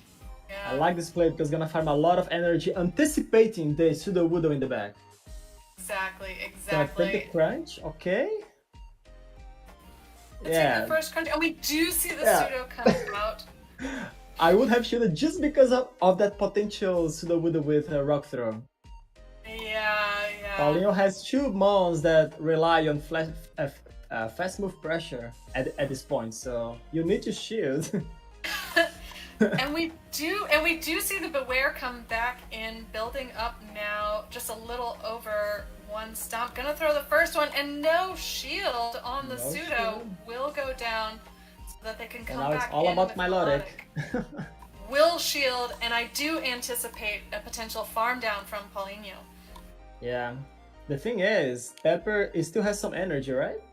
Yes, Pelipper did leave with a little bit of energy. Oh, and another stomp comes through before Paulinho can fully farm down. Will throw the last shield to try and maintain this energy. Pelipper comes in. Oh, Pelipper. I think you just go fast moves. Oh, didn't get the catch. Oh my gosh. If that catch worked, Melodic would have just tap it its way. But still can maybe. Yeah. Oh! Just farm down. Well, oh my gosh. That's what you get, Bruno. That's what you get for not shielding. It's true. Oh my gosh, one of those many shields that he had probably would have helped at some point. But when you've got such fast move pressure from that wing attack, from that Shadow Claw, I can see how you might think that saving those shields will lead you to a stronger advantage in the end. Yeah, I think he really anticipated the Sudowoodo coming with counter. Maybe that's why he didn't shield. Yeah, but we do see that it's a Rock Throw pseudo, and it's going to force that Lapras out of the lead, and we see Shadow Drapion come in to try and start throwing some Aqua Tails. I mean, this isn't a first one great comes matchup. in. Oh, sorry? I mean, the Drapion into the pseudo wasn't a great matchup, with the spamminess of the Aqua Tails, but we do see pseudo swaps out after getting a little bit of that because of the Aqua Tails, it's too spammy for Sudowoodo. Exactly. That's the problem. And now actually, we see... in one of the first rounds, Bruno didn't have a single counter to Hawk throw Sudowoodo, but his Aquatail Drapion. Exactly. And we do see he lets the Drapion go, brings back in that Lapras for a potential farm down here on the B. Gonna get it. Exactly. Doesn't have to shield, but yeah. Yeah, it doesn't have to shield this first one because as I said, Lapras be tanky. Yeah. Lapras not super afraid of anything Beedrill will throw, and now has all of the energy for whoever comes back in. It will Wow, be comes Sudowoodo. back with Sudowoodo. And Sudowoodo's gonna have to throw up both shields because Lapras does have 2 surfs ready. And will maintain some energy to bring in the Beware. Alright. I mean, once you know that Pseudo is not on counter, Beware becomes a very safe option. That's a interesting shield decision, but it's fine. Maybe Well, he missed the they're matching counting. each other. They're matching each other this time. Also, this time Bruno was like, you know what? I will use a shield. Yeah, let me use shields. And now Maybe first that would stomp be- coming through. Drapion tanks it, no problem. Can take a second one, but then it's gonna get farmed down, so Yeah, but maybe shield? you do have to fear the potential superpower here. No, No, just no, gonna let it go. doesn't care. And we do see Aquatail start coming through, which Beware Yeah. also not super worried about. I like how they both mutually agreed to use one shield and no more. No more. But Another I mean, Aquatail coming through. yeah, the major Now problem we're gonna is see the the Sudowoodo, because at this point, Paulinho's play is leave the shield for Sudowoodo because he knows Lapras is close to the move. But Lapras does Beware have has a a move too. Exactly. And with Perfect. this being that rock throw pseudo, not super afraid of the fast move pressure. No. We see the first stomp come through, we will see that last shield go up, and we do see the next stomp already. I don't know ready. why Stomp. I mean, Superpower just charges at the same rate, so. I mean, Whatever. maybe it's just ease of access. He just, whichever finger lands, that's what Yeah. move I throw. Because at that Nice. point in the game, we know that it's, Sudowoodo's not the tankiest, so wasn't going to be able to take either move at that level. Yeah. Well, 1-1, right? Yes, Let's go one, for the- one. for Oof, the third but one. that does bring Brazil and Mato Grosso just a little bit closer in points. So Yeah. so now we have to see how Paulinho adjusts. I mean, Pseudo has a lot of potential for him, but he just doesn't seem to be able to get it into the right matchup yet. Yeah. And now choosing not to bring Sudowoodo at all. Interesting. Interesting. Maybe just didn't see an opportunity in the first 2 games, so why bring it a Yeah. third time? Or just to make some of the Sudowoodo's counters useless for the match, That's a nice strat. Exactly. And we do see the first crunch land. We do see that defense drop over on Melodic, and Melodic has First another. crunch. And Of we do see course. Melodic has a surf, so Drapion does have to throw up its first shield. And we do see a catch onto Paulinho's Nacho Nice. Drapion. Also Very, to very good. clear the debuff, which is Very So- important, as that Melodic could have a lot of play later. We do see Lapras come in. yeah. This is a great matchup for Lapras. I mean, both water ice types beat Drapion, and especially with this much of a HP advantage. And we see And another another crunch defense drop. debuff. Yeah. Is Of it a course. chance or is it permanent? Well. Depends on the game, I guess. Yeah. So that crunch 30%, lands for a but no. lot of damage. Yeah, But now we Lapras see gonna two yeah serves back-to-back ready. serves. Perfect. Good Paulinho no just gonna shield let the for Paulinho. Drapion go. It's done its job. And I was gonna throw the surf at whatever comes in, which is probably gonna be the Milotic, right? I would suspect the Stop the Melodic. damage. That would- yeah. What? Oh my gosh! Okay. B comes in. Gotta throw a shield to maintain this B so that it can farm down. Oh, and Well, it's gets the okay. Lapras right out of the way. I think double shielded Beedrill would have been the play. My gosh. Let's see how Paulinho's gonna come out of this. That B is getting so much energy, but will have to start worrying about charge moves at some point. Not gonna shield this first stomp from Beware. Perfect. Just gonna farm Just gonna up. keep building energy. Well, Gonna throw he's trying to live with as much energy as possible to threaten the Drapion. Yeah, it's a great play to try and have a drill run ready for that Drapion. And gonna go ahead and throw the X scissor, but I don't think this is gonna be enough. No, it's not gonna cut it. Yeah. Oh. He's gonna throw the melodic. And catches on the melodic. What are you doing, Paulinho? What's happening? Shields? Oh my gosh. And gonna try and farm down, but will be met with that Shadow Drapion, and will get to the surf in time to get this Drapion right out of the way. Yeah, and now it's all about melodic to close up this game. Beware is not that close to the move, so yes! No, nice, this perfect. Dragon Tail's able to get that Beware out of the way before it can do any more damage. Interesting plays there from Paulinho, and it won him another point from Mato Grosso. Yeah. Very nicely done. Very, very strong adjustment, I think, not bringing in the pseudo in that last one. Could have played a little bit safer, just coming in with the melodic to, you know, just soak the surf. But I don't know what he anticipated. Maybe he anticipated Pelipper in the back. I don't know. Yeah, I mean, not knowing fully what was in the back might have been playing for something that didn't end up even being there. But incredible games from two very, very strong players there. Yeah. Now we're gonna switch over to our other ladies. Yeah. Not quite. Good gracious. All right, before we get into anything, I have to address Pacha's slander of Lapras in Architect Cup. That's it. Yeah, I think it's good. It's just not as good as Cilio. That's all. Maybe not if you run Ice Shard on your Lapras, Pacho, but It does have other moves. ran Water Gun Lapras, and I caught a lot of people with that safe swap because the Water Gun pressure on a lot of the flimsier mons in the meta added up very quickly. And yeah, I know. That's right. I'm just gonna say, you know, if you know how to use your Lapras, you can make her work. Bruno, gonna try and make Lapras work in this match set number 10 as me and Mama come back in. We have two repeat battlers, Bruno Haji and MTZ in 7B. Mama, Mato Grosso's made a comeback since we've been away. So and what I do you, love what do you that. think there?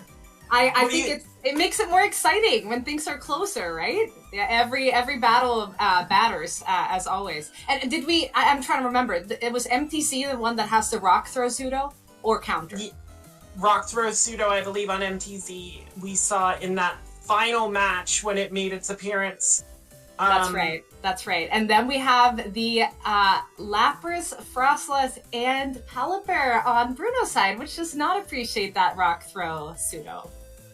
No, but I mean, if Bruno was running a Water Gun Lapras, it actually wins that matchup just with the surf pressure. But as we saw Bruno running the conventional Ice Shard Surf Skull Bash moveset, as opposed to, you know, the brilliant-minded Water Gun Surf Ice Beam moveset that I ran during the month, but.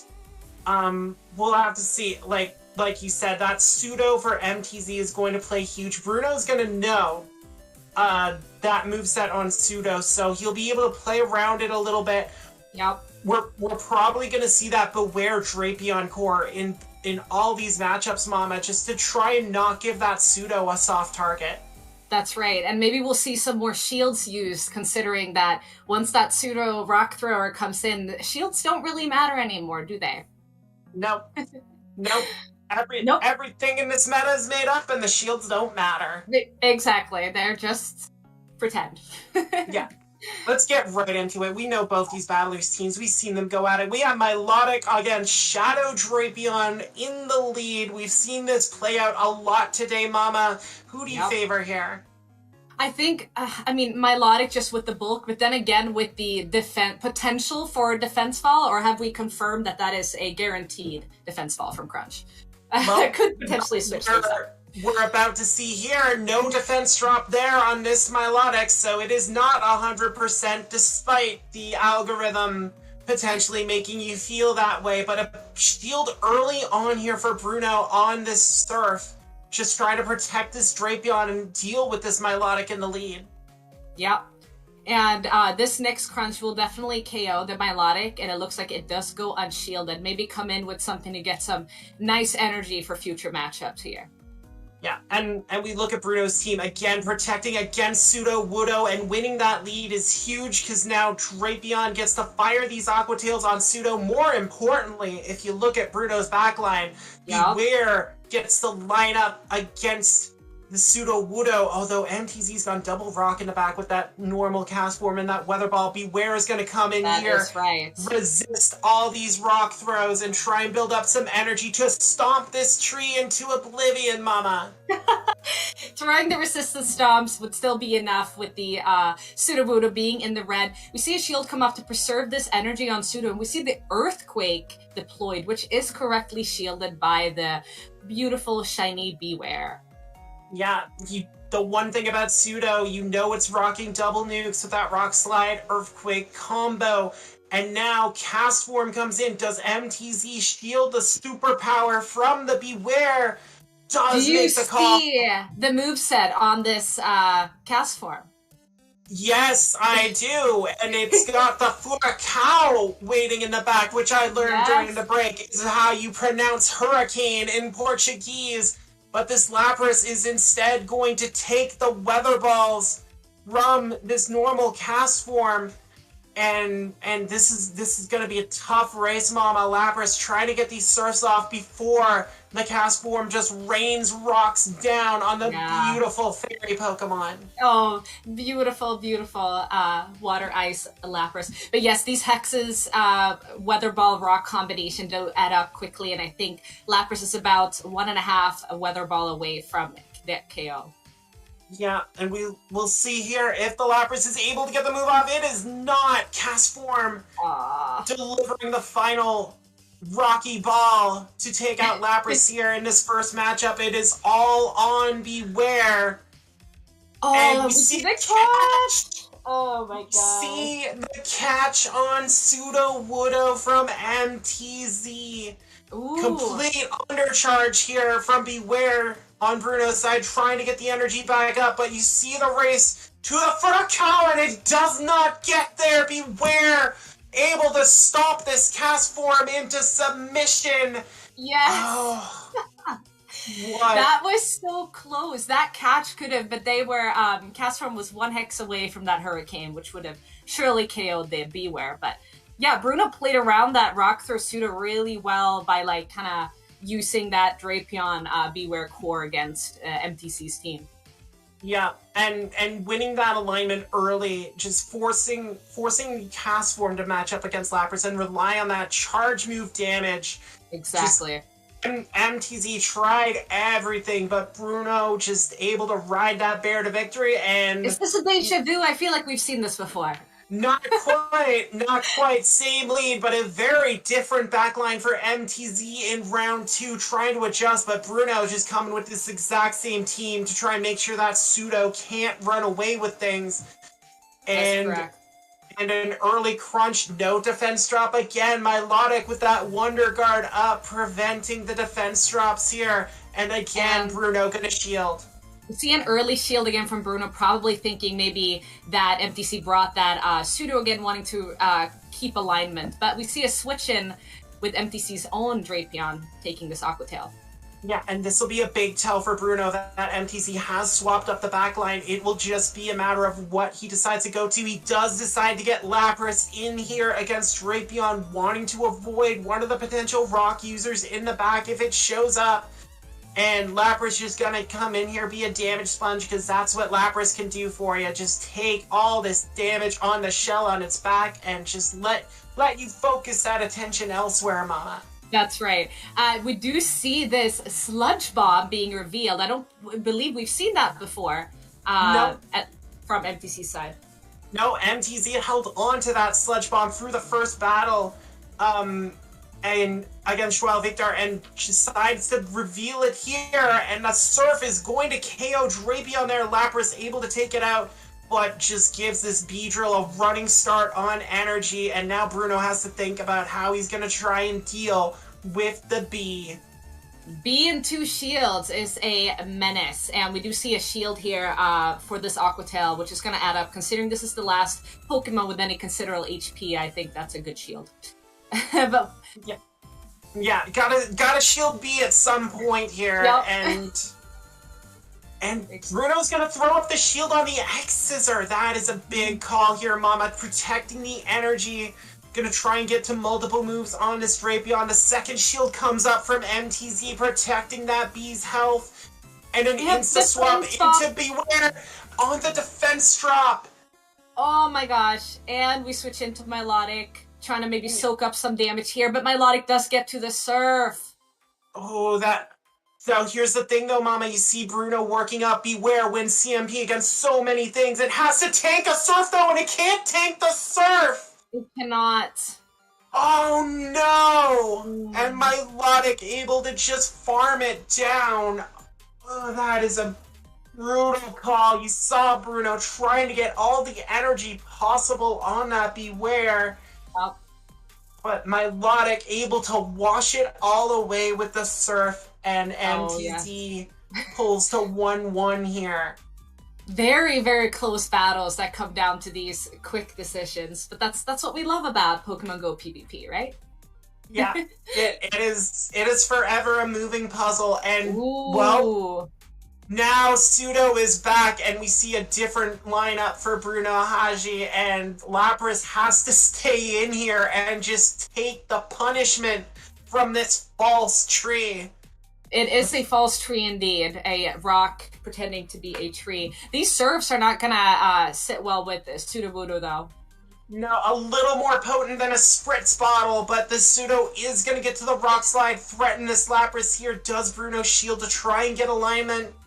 No, he's going to let Lapras go here and probably, farm up with Beware. MTZ is going to respond with Drapion, and I like this play from Bruno here. Superpower dip to Beedrill. I like this move a lot. There's a shield from MTZ. Really good. This is a pretty okay matchup for Beedrill. However, the Shadow Drapion is ahead on energy, and these crunches are going to add up really quickly against the not-so-tanky Beedrill. No, and Bruno does throw up the first shield there, and a second crunch coming in before the Beedrill can get to the X-Scissor here, Mama. And we see 2 forcing that final shields! shield. Yeah. B gets all the shields, hungry B. And then B needs them. Yeah, but comfortably able to get to these 2 X-Scissors. MTZ is going to throw up the final shield to force this Beedrill to use energy. And maybe get another one in. Nope, just going to go right for the Tessura X to deal with this Drapion. And is still alive and gets the crunch off this. They're 1 HP and the dream. This Drapion is a menace. It is. Crunch does a ton of damage, and now MTZ's own Shadow Beedrill able to come in against Beware. And Dust and CMP, it looks like, against this Beedrill. stomp's gonna go through, but is the Beedrill going to take it? It does, and here comes the Furacao, not the Furacao, as I learned. The drill run. The Furacao, the Furious Drill, takes out Beedrill, and MTZ wins the mirror. Mato Grosso closes the gap to 11-10, Mama. Oh, it's getting so close. I love it, though. It's more exciting when it's this way. Oh, man. Talk to Brazil about how exciting this is, watching that early lead slowly slip away here.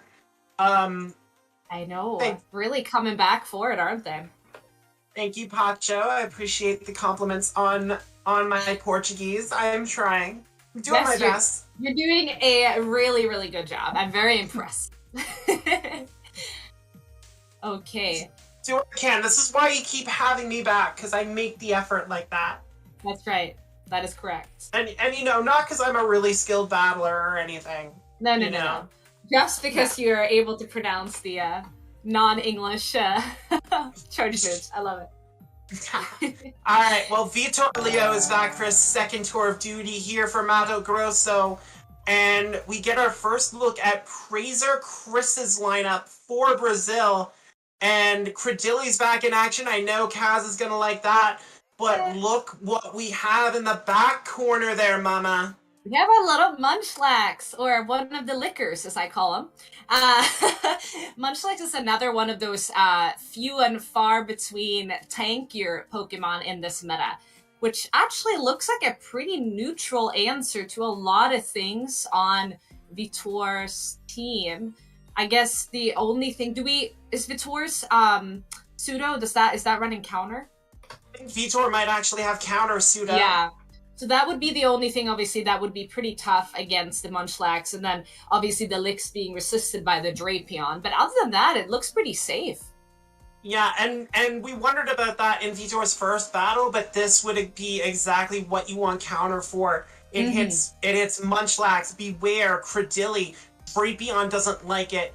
So there's a lot this pseudo can do in this matchup against Chris, and I'm going to be very interested to see how he plays this out with some of the less known options. I'm expecting a double poison backline a lot to try and avoid that pseudo Widow. Yeah. But you know, this is Architect. This is the puzzle that you're trying to figure out. That's correct. Yeah. So let's go at it, Mama. Let's see. We got Beware on Celio in the lead. This is... Yeah, you'd think that this would be on the fighter side, considering it does run superpower, which hits for super effective, but we've already seen how spammy this Celio is against the not very tanky Beware, so these body slams are going to add up quickly. And Corral takes out a decent chunk of Beware's health, and now Vitor is going to bank a second one and coming with Beedrill trying to catch a superpower, but instead this bee is going to get stomped on. Un piso terra. And able to tank it. Non-Shadow Bee, a little tankier. That is and right. In comes Melodic to try and deal with it. Start dragon tailing down, as it does with most of this meta. An X-Scissor, it can comfortably tank, but it does shield, thinking that it might have been a drill run. Yep, you do not want to take the Furasao to the face of this Melodic. I'm just going to keep calling it that because I learned this today. It sounds better than drill run anyway. Exactly. Shout out Brazil. Portuguese is a lovely language. It's a beautiful language. So yeah, Beedrill goes down, but it did a lot of damage here, Mama, and now... It put in work. We have the Hyper Beam. Will it get shielded? It will get shielded by the Melodic. Instant shield from Vitor on a Hyper Beam, the Hiparayo. That might be better. That might be better in English, but Melodic able to farm down its counterpart here, and now Chris has to try and make a call. Drapion is going to be the one that answers the bell against a Melodic that has farmed up a lot of energy, and does it shield the Surf? We do not see a Surfwood. It doesn't need to shield. It does. Oh, and then we see an instant combo play here, switching in the Seal to get this body slam off of the Shadow Drapion, which would probably get it close to KO, if not take the KO. But we do see a crunch here against the Seal. Vitor, again, quick on his shield calls, letting the Celio tank the crunch here. Defense fall! This does make Aqua Tail potentially lethal. Yep. Here it comes, and again, no shield by Vitor. This is a big break for Praiser Chris. Yeah, and Aqua Tail does knock it out. No, it doesn't, but he comes on the Beware. Oh my gosh! What's happening? Plays. This Celio doesn't have 1 HP. It has a quarter of an HP in a dream, and it survives. And that might be enough. Melodic is at the Surf, doesn't need it, just Dragon Tails Drapion down. Vitor Leo ties the matchup up for Mato Grosso. I thought that Celio was gone, Mama. I know, it's always amazing when they're like, nope, we're surviving with 1 HP and we get a move off. That's always, oh my gosh, amazing. Even the game thought it was gone. I know. There was like nothing on that HP bar. There was no HP to be seen anywhere. And, okay, and we are tied up, 11-11. Yeah, and this is the matchup Vitor wants. Beware met with the counter Pseudo Wudo that is destroying the stuffed pink bear here. A quick shield on the superpower. Chris just trying to get something out of that matchup, and in comes Melodic to deal with the tree that has a ton of energy for whatever Chris is doing. We do get the shield on the rock slide. As we've mentioned many times, Pseudo only runs Nuke, so a shield from a Pseudo is a pretty safe bet. But we see actually using the energy here on Melodic, getting it a little lower maybe before switching out. Or staying in. Yeah, just trying to deal with the bulk on this Melodic, and we do see a swap out into Beedrill, saving that Pseudo Wudo for the Beware later on. And this non-Shadow Bee, not too worried about a Surf from Melodic. Vitor are gonna let it come through. Maybe we'll see a poison, no, maybe it's there. Are they gonna get to another Surf? Yeah, so we see the CMP tie on the X-Scissor, or as you would call it. Hisura. X-Scissor, I love it. And which takes out the Melodic. Yeah, Beedrill able to deal with Melodic there, preventing that Surf from coming off. Big gain for Vitor Leo in this matchup, and Chris is going to go to Drapion, knowing that the Furasao is lurking. Do we shield the drill run? Yes, we do. Thank God. Has to shield the drill run here. Yes. And Drapion going to try and farm the Beedrill down. It is going to be able to farm do it. Down. That's huge. Ton of energy here, unloading on the Celio in the back for Vitor Leo. Celio is a good sponge, and we've seen it used as such for a lot of games here, just kind of able to tank charge move after charge move, even from the Shadow Drapion. Yeah, the problem is Vitor Leo still has that shield, and now Pseudo's gonna come in. Praiser Chris throwing the Aqua Tail at the Pseudo, and is it enough? I don't know. Yes, it is. Celio gonna come back in to get this crunch. It does shield. We still have that Beware in the back, though. I don't remember how much energy it has, but... I think it's pretty low, Mama. It threw that superpower at Pseudo Wudo and then dipped. So, at this point... does live the body slam. It is still alive. Big save there for Chris. Beware is going to take... Yeah, it takes the corporal punishment. But... one powder snow. You saw Chris reaching for that crunch, but just could not survive. Vitor Leo puts Mato Grosso in the lead for the first time in this matchup, Mama. That is exciting. Coming back with a boom here. Really, really exciting. Making it really close between these two Brazilian teams today. Love to see it. Yeah, I'm not sure what Chris can do here in Game 3 to try and get some momentum back. It's Melodic on Celio in the lead. This is in Melodic's favor. Even though I know Celio can get to these body slams so quickly, it does resist... Melodic resists the powder snows. Yeah, and that difference in fast move pressure is the key to this matchup, but Celio is able to spam out those body slams quickly. And we see, again, no shield from Chris. I think Chris is trying to reach that Hyper Beam just to try and threaten this Celio here. Like that play. He does get there. Does Celio shield?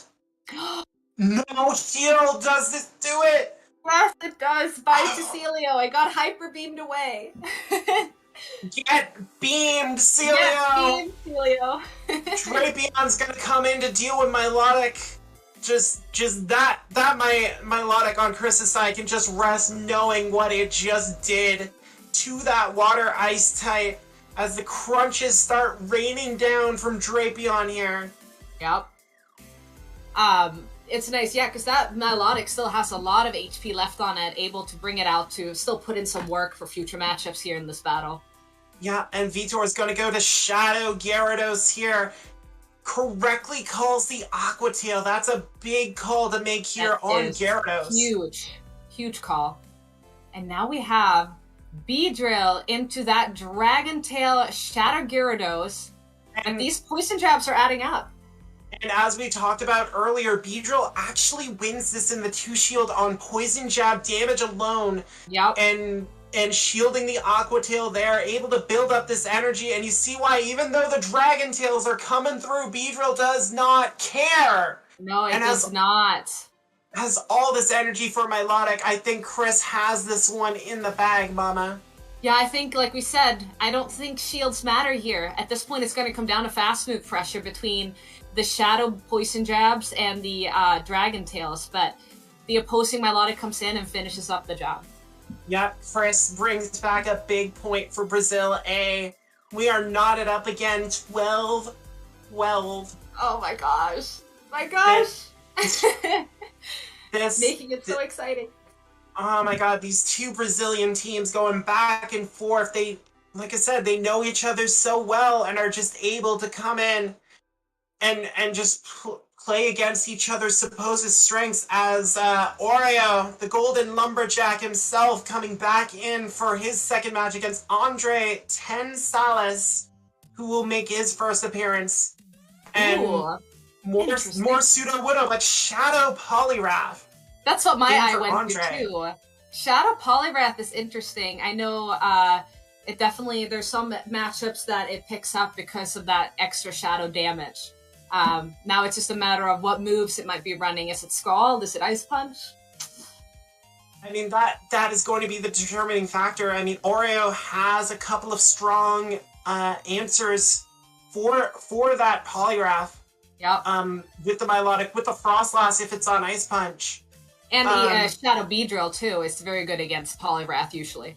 Shadow Beedrill has been very dominant today, as we have seen. So, I mean, I'm always happy with both sides respecting the last, appreciating the last, treasuring the last. So we treasure the last, AJ, for you. Exactly. So let's go. I want to see last on last. Some last on last action here. Well, we see last on Oreo's side, but instead it's Beware against Pelipper, and Frostlass gonna come in immediately here, Mama. Oh yes, getting some energy on Frostlass is always a good way to go. Immediately no shields the first Weather Ball here from the Pelipper. Yeah, Esfera Climatica not doing much against Frostlass, but now Andre has the answer with Milotic, and no shields the first Shadow Ball here, Mama. Yeah, no Milotic can easily tank the Shadow Ball, even though Frostlass did have that energy lead. I think these Dragon Tails here are definitely going to add up. Frostlass does get to an Avalanche, though. Is this enough to take out the Milotic? Probably. It's enough to get the shield out of Andre, as the Avalanche is shielded up. So Milotic does dispatch Frostlass, but now has to deal with its counterpart on Oreo's side. And instant shield from Oreo, knowing the Hyper Beam is a potential threat here. Good shield by Oreo. Is eminent in this matchup, especially when you're only probably going to get to one move. Why not throw the nuke, right? Exactly. Now Shadow Poliwrath going to come in. We see Dynamic Punch and Scald on this Poliwrath, so it does have an answer for Oreo's Frostlass if it should come to it. But shields the Hyper Beam from Milotic. No beams coming through in this matchup, Mama. No, I'm a little sad. I love seeing things get beamed, but I'm really happy that they're making the right shield calls. Huge call. I know. They cannot merely cavort for our entertainment. They gotta try and win some points here. As the Dynamic Punch goes through, Milotic did survive it. And now Beware coming in, going to shield this Dynamic Punch from the Poliwrath, Mama. And, you know, rightfully so, it would have definitely taken out this beautiful shiny Beware. And now we have a matchup which is in Pelipper's favor. These swing attacks do add up quickly, along with the Weather Balls against the Beware. Yeah, and Beware able to take one Weather Ball. It's covering its head, trying to build up to those 2 moves it needs to take out Pelipper. I mean, well, I don't think a Stomp is going to do it. No, it's not. It's not even close. And next Stomp will definitely do it, but then now Beware is basically only 1 or 2 fast move away from that KO. yeah, Energy Dry trying to deal with a Poliwrath is not in a position you want to be, and Poliwrath gonna take down Beware. Milotic does get the Surf off here. Is it going to be enough to KO this Poliwrath? I think it might just be. Yeah! Oh my gosh! That 1 HP Milotic put in work! Oh my lord. Oh, wow. Milotic was waiting in the back with the steel chair. We forgot all about it. We didn't think it had a move. Oreo knew. Oreo had the move. It's enough to take a Poliwrath. Pulling victory from the jaws of defeat. And if you're Andre, what do you do after that, Mama? Oh man. Well, this is not it. This is not what you do. This is not it. Frostlass versus Pelipper. Pretty nice matchup for Frostlass in this meta. This first Weather Ball going to be unshielded. Oh yes, I think this is usually in Frostlass' favor, as these avalanches are really detrimental too. But we see a catch on Milotic! Huge catch. Big catch on the Weather Ball there, saving all that energy on Frostlass, and she's just gonna lurk. She's just gonna be waiting for what Andre 10 Salas pulls out. It's Poliwrath coming in to deal with Milotic, trying to get to these dynamic punches, and not shielded on the first one from Oreo. I think Milotic might just survive this dynamic punch, enough to maybe get to a Hyper Beam here, which we'll see if it goes shielded or no. It does throw the Surf. Yeah, the Surf is a right call here. No shielded by Andre. Now we know exactly how much it does to Poliwrath. He does throw the energy here to try and deal with Milotic, Mama. This is a big throw. It is. It is a huge throw. We know that Frostlass has 2 avalanches loaded up here in the back, ready to deploy and whatever might come. Beware is able to Shadow Claw it in time to get Poliwrath out of there before it gets to a move. This is huge. Oreo has both shields. Oreo has a metric ton of energy to put Iceland's volcanoes to shame. This Stomp is going to take out Pelipper, and now it is all on Milotic for Andre. Oh. Just trying to Dragon Tail its way. The victory still not shielding. Knowing that Frostless has 2 moves, though, you can't necessarily use those shields yet. But yeah, maybe thinking that a Dragon Tail down here will be enough. We'll see. I think it's still going to be pretty close. Yeah, and you see the management here from Oreo. He is going to go for the Shadow Ball here. Yeah. And no shielded by Milotic.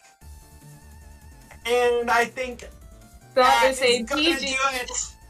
The Bola Sombria sending Milotic into oblivion. And Oreo. only 1 shield was deployed that entire battle, you guys. Only 1 shield. Yeah, just Oreo proven shields are useless when you get that much energy on your mons. Like Andre was just trying to pick poison there. Yeah, that's correct. And there should be more battles if the score. No, wait, that's 15-12, isn't it? I'm trying to do Fish's job for him, but Math is hard. Head over to Hacho and her I have found. we'll have Pacho and Kaz coming back. Pacho with the actual Portuguese. Oops. Come on, man. Still on. Okay, so now we have Milotic again. I have no idea where we are, but I guess this was on the lead, so it must be the 3rd matchup. That's right. And we saw Hyper Beam get shielded, and now we see a no shield on the Surf. Yes. Are we caught up? Awesome. Let's go. So Oreo's Milotic is in favor here. Just this surf coming in from Andre, no shielded again by Oreo, banking on surviving it, which it does, and now Banks. Oh no! The swap didn't go through. Over tap because you died with all that energy on the melodic. Oh, that is brutal. That doesn't feel good at all. No. And now Frostlast is going to meet Polyrath here, but at a shield disadvantage. And that is not a comfortable spot for the Lady of the Snow. It is not, and now we are down 2 shields to 1. And because this Polyrath is running Scald, it is actually a pretty good matchup considering these avalanches and powder snows are resistant. Yeah, exactly, Mama. That's exactly why you run Scald on Polyrath in this meta, just to deal with the threat that Frostlast poses. You see Oreo trying to catch there. But this Dynamic Punch is gonna hurt, Mama. This might be 100% damage. Yep. It is 100% damage! Where's the cannon? Go boom! Oh my gosh. Takes out Beware and his entire family. Oh my god. That would KO a million Bewares. Beware is now extinct. Beware is now deleted from the Pokedex. Yeah, exactly. It had a nice little run, but yeah, that is jam done. Now Andre gets the reverse 2-shield flex from Oreo's previous 2-shield flex. Yeah, that using all of that energy on Milotic, so brutal, especially when the shield had already been invested in the matchup. That's correct, yep. That's just really tough to try and deal with. Yeah, that's right. But it's a big point back for Mato Grosso, making it 14-13. I believe we are going to go to Kaz and Pacho, but first, if my itinerary is correct, from esteemed broadcaster Fish on a Heater, yes, we're going to our 4-screen just to try and take a break from all that and just try and reset after what just happened. Can I just say something first? Sorry? You guys come here to narrate these battles. The game only gives me 2 shields. And then AG is like calling Hyper Beam like Hyper Rayo, and I'm just cracking up here. I just can't thank that. I cannot thank these comments. Come on. Oh my gosh, so many beams. Just loving it. There's so many beams. I'm spammier than a Drapion, Pacho. What do you want? Just love these comments. Oh, I love it. Gosh, incredible matchups. I just cannot believe how few shields have been played while you guys have been casting. Shields are for the weak. In a meta where... Shields are for ladies. Who needs shields? In a meta where a lot of fast move pressure is actually a thing. Who needs shields? We don't need shields. Yeah. No, exactly. Yeah, shields, nah. Overhyped. Overhyped. Oh, overrated. Overrated. But yeah, we're gonna go right back into it after this. But Already? just a reminder that this stream is brought to you by Pogo Raiders. If you are looking for an online tool for hosting or joining raids, check out Pogo Raiders. They've been optimizing a fully custom raiding organization tool for over a year with over 3,000 raids a day, over 150,000 members. I can't even comprehend the numbers. Big numbers. Yeah, but so many members.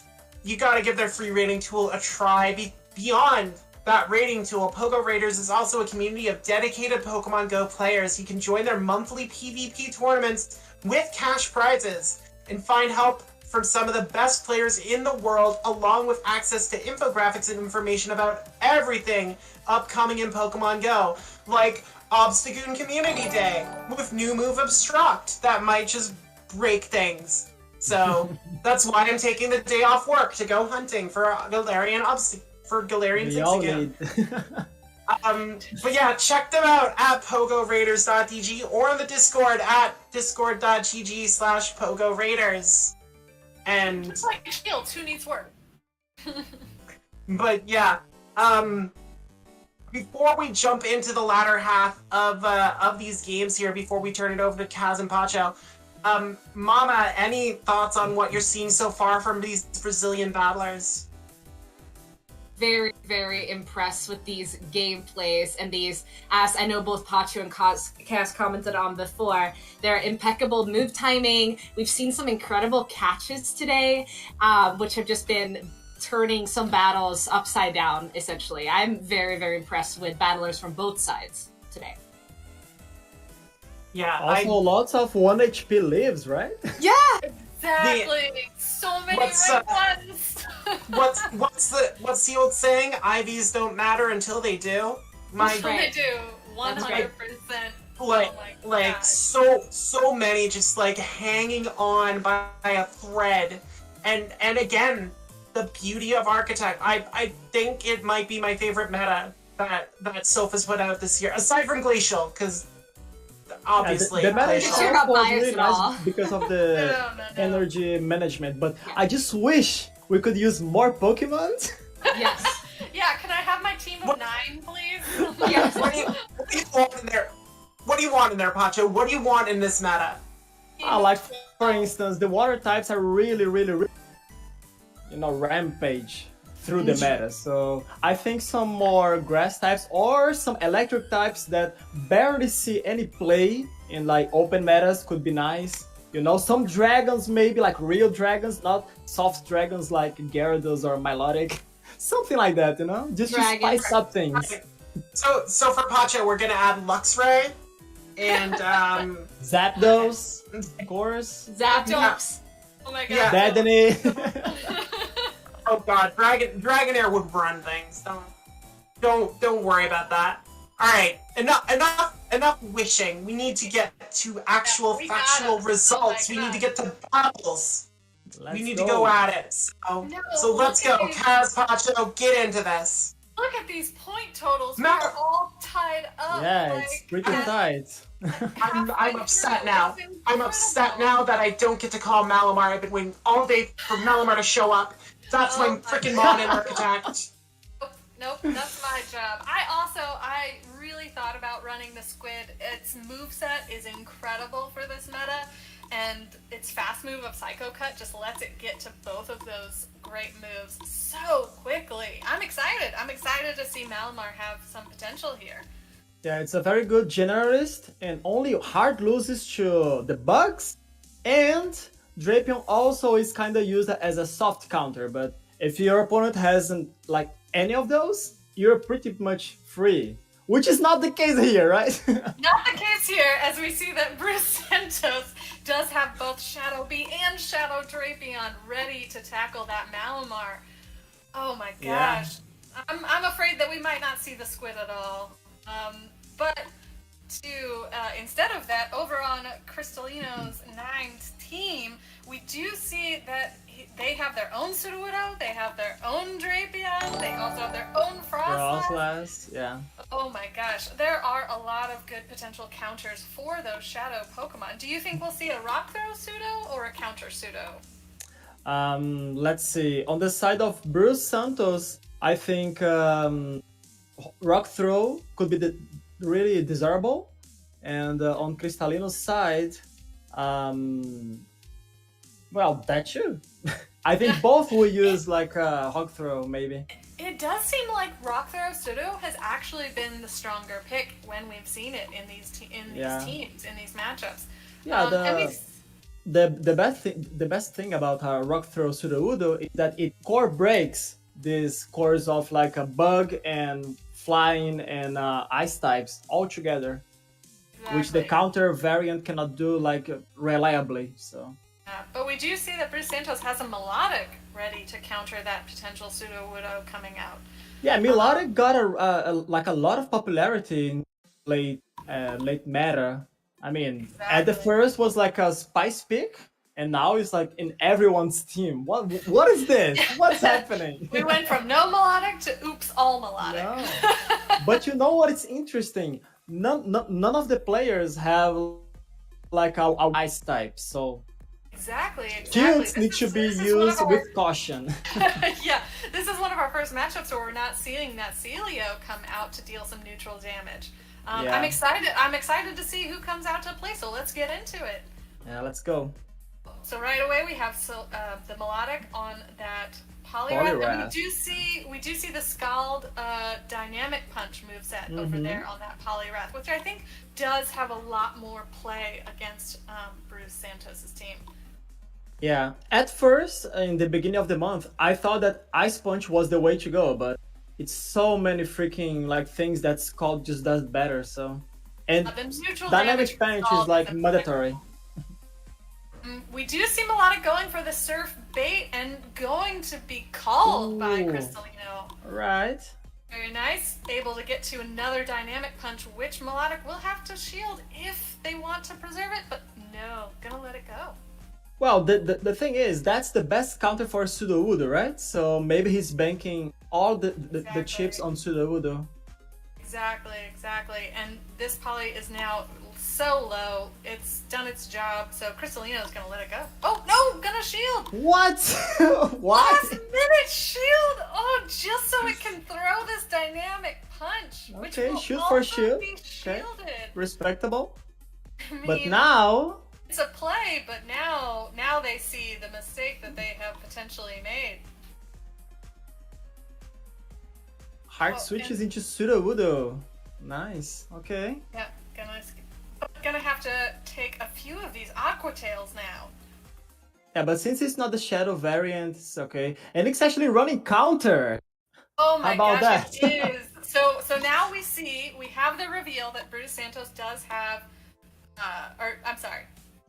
Yeah, it's Bruce Santos. Yeah, Bruce Santos using the counter Sudowoodo. I don't know why. Maybe it against his other opponent, and he just need to keep it that way. But I think Rock Throw is really the way to go. Yeah, we do see the second shield come up so that Pseudo can throw this Rock Slide onto the Drapion. Doesn't take it out. Take it out. Drapion able to get to that Aqua Tail, which will take out the Sudowoodo from the picture. Yeah, that's the non-shadow variant for you. You can think more, but it also does not KO. Oh my gosh, now we have the complete opposite situation, and we do see that Crystalino's Pseudo is on Rock Throw, and it is doing quite a bit of damage, but going to have to take at least 2 Aqua Tails. Can the non-shadow variant hold out? I don't think so, but but does get that CMP tie. Sudowoodo wins, so this is gonna definitely KO. And Sudowoodo is gonna show who is the better rock type in town. Like, out! Oh my gosh, Pseudo on Pseudo violence there in the end. Yeah, same backlines. Interesting. Very, very interesting, the swap there. Especially since we see, the Shadow Drapion on Bruce's side, the non-Shadow on Crystalino's side. Both of the Pseudos are non-Shadow. Very, very interesting to see that backline play. But you see, here's the thing. Since Bruce revealed that he's running counter, maybe the Pallet come to the field right now. Yeah, exactly. Exactly, there you called it.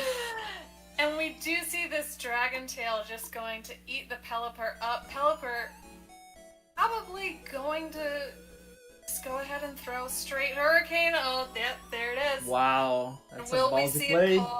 Will we see a call? It's a play I really like because no one ever suspects. Yeah, that's right. They're always like, oh, you're just gonna bait, right? And nope. Exactly, No baiting here. Exactly.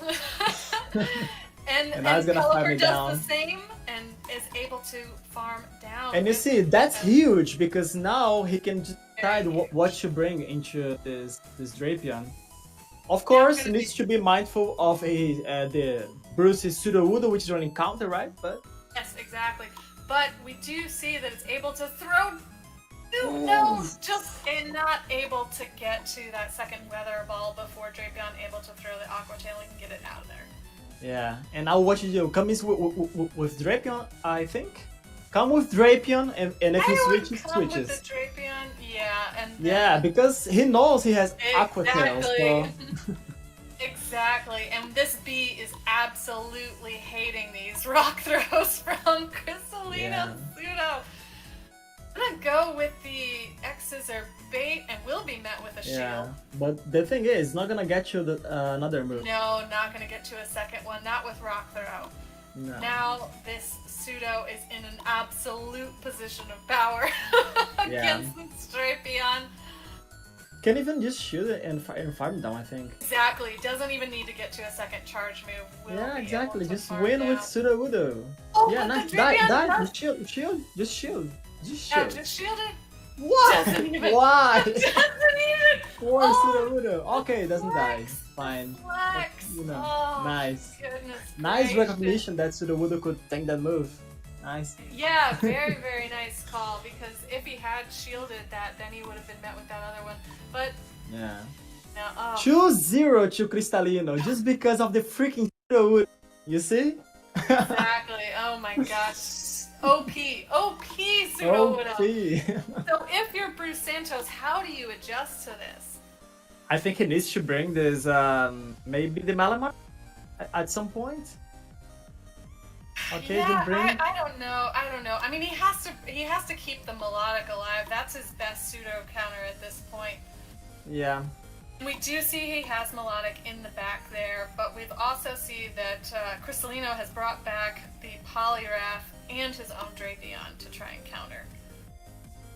Oh, the first Aqua Tail does go unshielded again, and now going to be met with the Drapion swap in, saving some of that energy on his pseudo for later. Perfect. Just anticipating the Beedrill in the back, maybe? Yeah, that's what I would be too, but we see that that is not the case. Yeah. And this No. Poliwrath in the close game is looking huge. Exactly, exactly. I think Poliwrath with a shield in the end game here is going to be massive. This Second Aqua Tail coming through. No Yeah. shield! No Okay. shield! I do think that it barely survives from the non-shadow variant. Yeah. Yeah, perfect. Nice. Will be able to get to that rock throw, which if the Strapion does not use one of his shields, which it won't, will go down. Yeah, but the problem is a potential farm with Poliwrath? Yeah, wow, that's Wow, a huge wow, play. wow. That's a huge play. Yeah, Oh I my love that god. play though. Love that play. Does not have to fear this charge No. move, the Poliwrath. Has the Just gonna- counting, knows it's just a rock slide, so fine. Exactly. And now who is gonna tank all these moves? Milotic! Throwing the Scald! Just blind Interesting. throws! Blind throws! He had to Ah, keep the just ball that imagine the if he pseudo didn't would- shield. Oh my shields! Oh my gosh! Oh wow! Santos gotta feel bad to shield that skull Yeah. right there. Now does have to shield this dynamic punch. Is going to do his best to farm down, but no, the pseudo comes in and throws the immediate rock throw. Combo play coming in. Rock Yeah. slide connects, and now I don't think Milotic can just farm it down safely, can it? No, I don't It's gonna take know. a lot of damage. Yeah. Yeah, and I mean, it's a really smart play on Crystalino's side, knowing that pseudo, once you see the melodic, that pseudo has no more value, so saving shields for the Poliwrath. Great Yeah, this call. this just should advantage is gonna be too much for. Yeah. Woo! What? What? Wait, what? I'm sorry, what? What just happened? I thought it was so in Cristalino's favor. What happened? Why did he not throw? Oh my gosh, he had the dynamic punch, I saw it. What just happened? I mean, maybe he thought it wouldn't kill, but still. Try. Wow, that's wild! Absolutely wild! Oh my Yeah, gosh! So we see it 3-0. even again between Brazil and Mato Grosso. My gosh! Yeah. Nice Is play. that 1-1? I think it was 3-0, no? For Cristalino.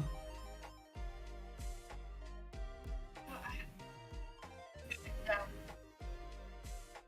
2-1. 2-1 Oh, to sorry. Cristalino. Oh my I maybe gosh. missed one. That's how close those matches were. They were just.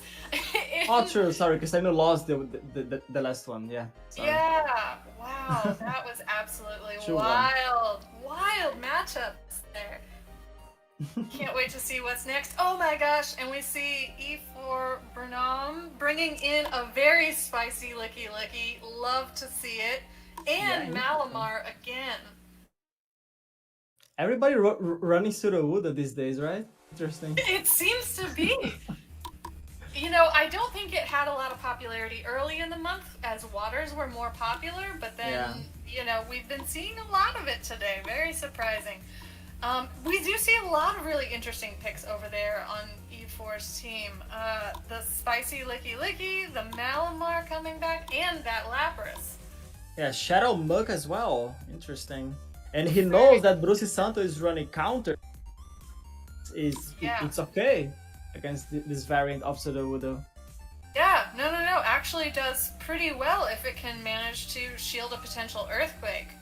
Yeah. Once again, it doesn't seem like Malamar has a ton of play here with the Shadow Drapion and the Shadow Bee on Bruce Santos' team. But I do like Lapras as a safe swap here again. Yeah, true. If you want to lure out the Sudowoodo or the Milotic, could be a good play. And Muk, I think, definitely comes in because it's gonna pressure a lot the Milotic. For sure, that Muck has a lot of potential play. The only thing it really has to fear is the Bee and the Drapion. And even then, if it has enough energy, it can start throwing some of those Thunder Punches that it's so well known for in this meta. But I wonder, what about Licky Licky? Is it gonna have play at all? I mean, I think It's it has tough. a lot of. I think it has a lot of potential, you know, especially if you think that there's a lot of risk of Frostlass coming in. And you know, you never know with Licky Licky. Could have Shadow Ball, could have Earthquake. Yeah. Who knows? Who can say? I mean, Let's find out. I think Brunel's gonna invest on the Gyarados because there is no hard counter over into Bruno's team. Yeah. Once if he knows again, the pseudo, Sudowoodo is running counter. If he knows the pseudo has counter, then yeah, there's not a lot that threatens Gyarados on that team, and it can really lay in some hurt with some shield. Let's see. Yeah. Let's see how Oh, it let's see. plays out. Also, right away we have Lapras on B, which is a pretty neutral matchup here in the beginning. And look at the Malamar in the back. Malamar is coming out, so I bet that Brunam is really happy to see this B right up front. Yeah. It's gonna shoot the Does throw first an real one. early Nice. shield. Knows how important it could be to get this B out of the way, and the catch! Oh Melodic! my wow, nice gosh. catch. Huge call from Bruce Santos, bringing that melodic out, Am I and gonna- how okay. does... Farm up the move and then switch into Gyarados, I think. I think what? I think that was an attempt to catch over there, from Brunam.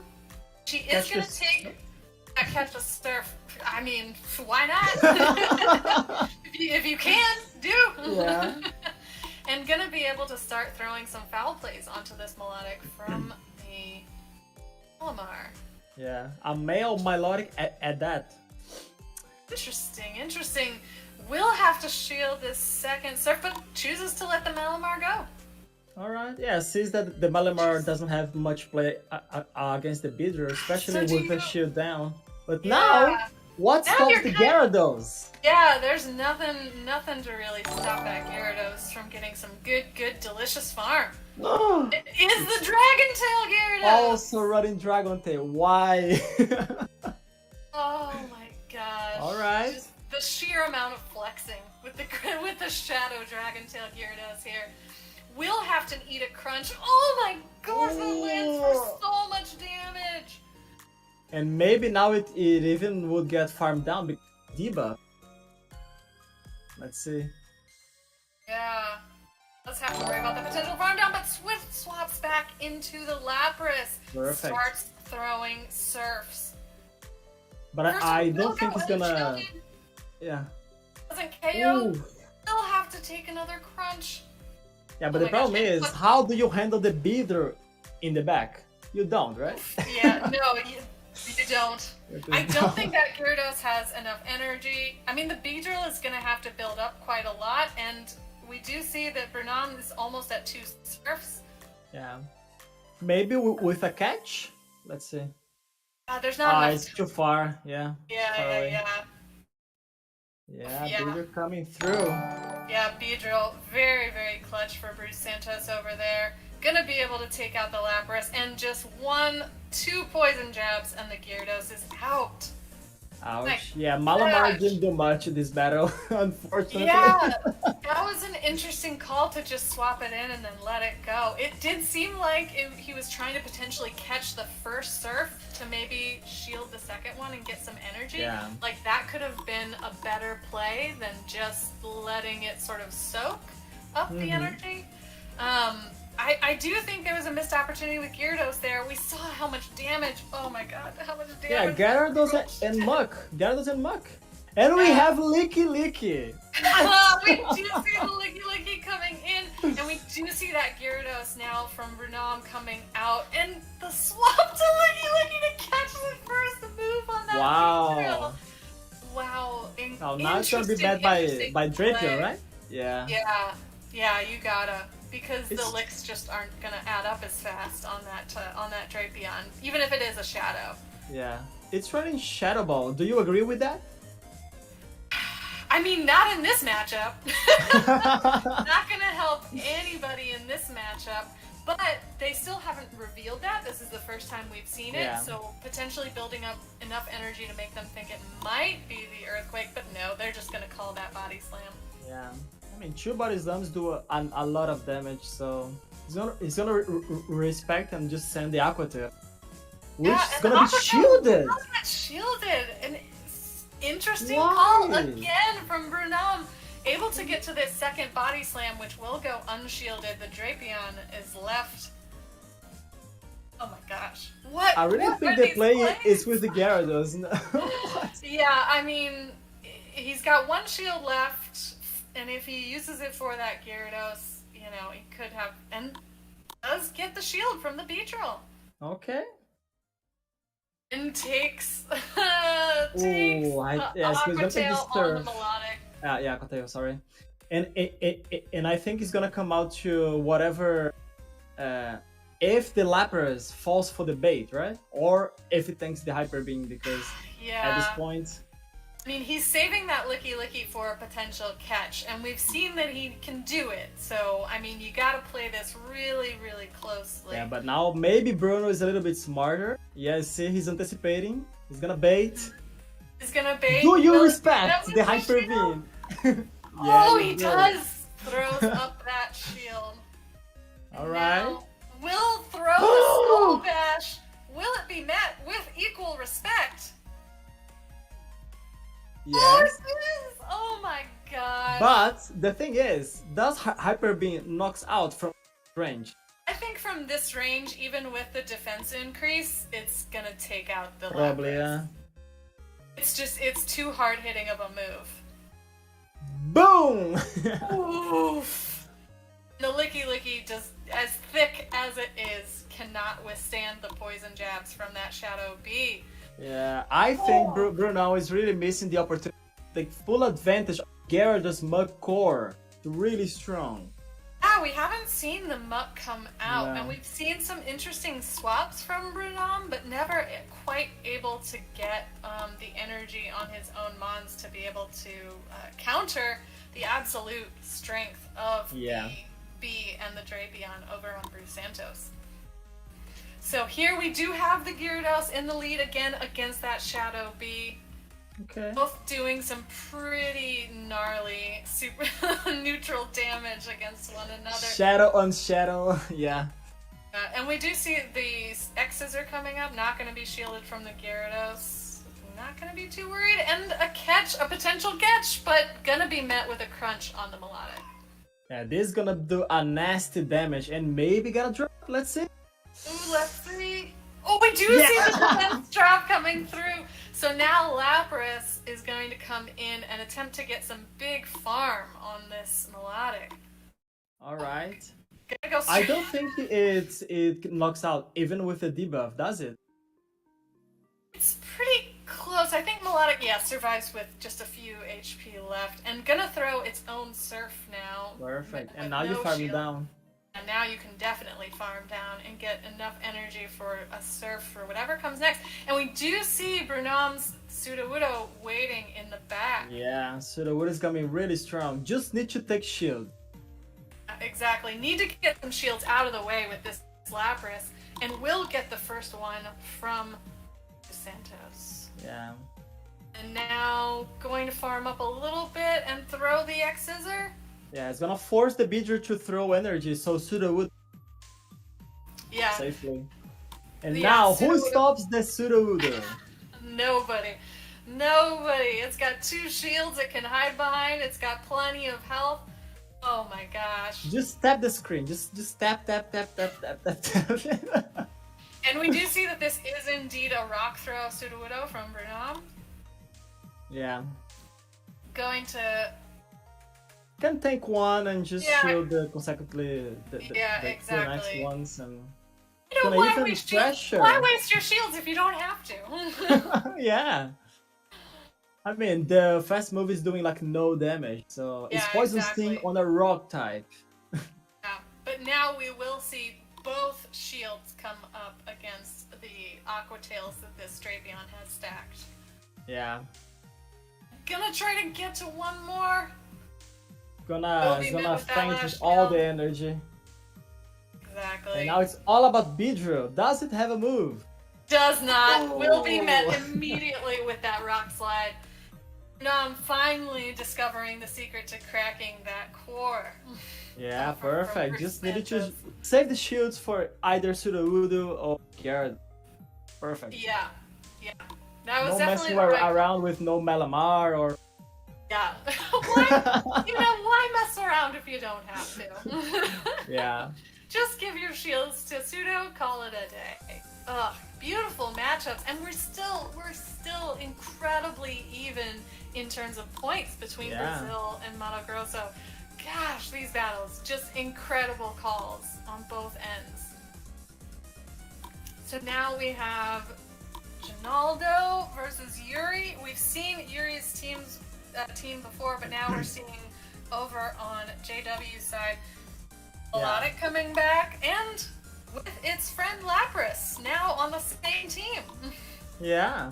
Now the witch, by the way, it's my team member. We the Brazilian team Blazing Birds, and I can tell you, Naldo is an expert on counting and catching moves. So be prepared to be amazed.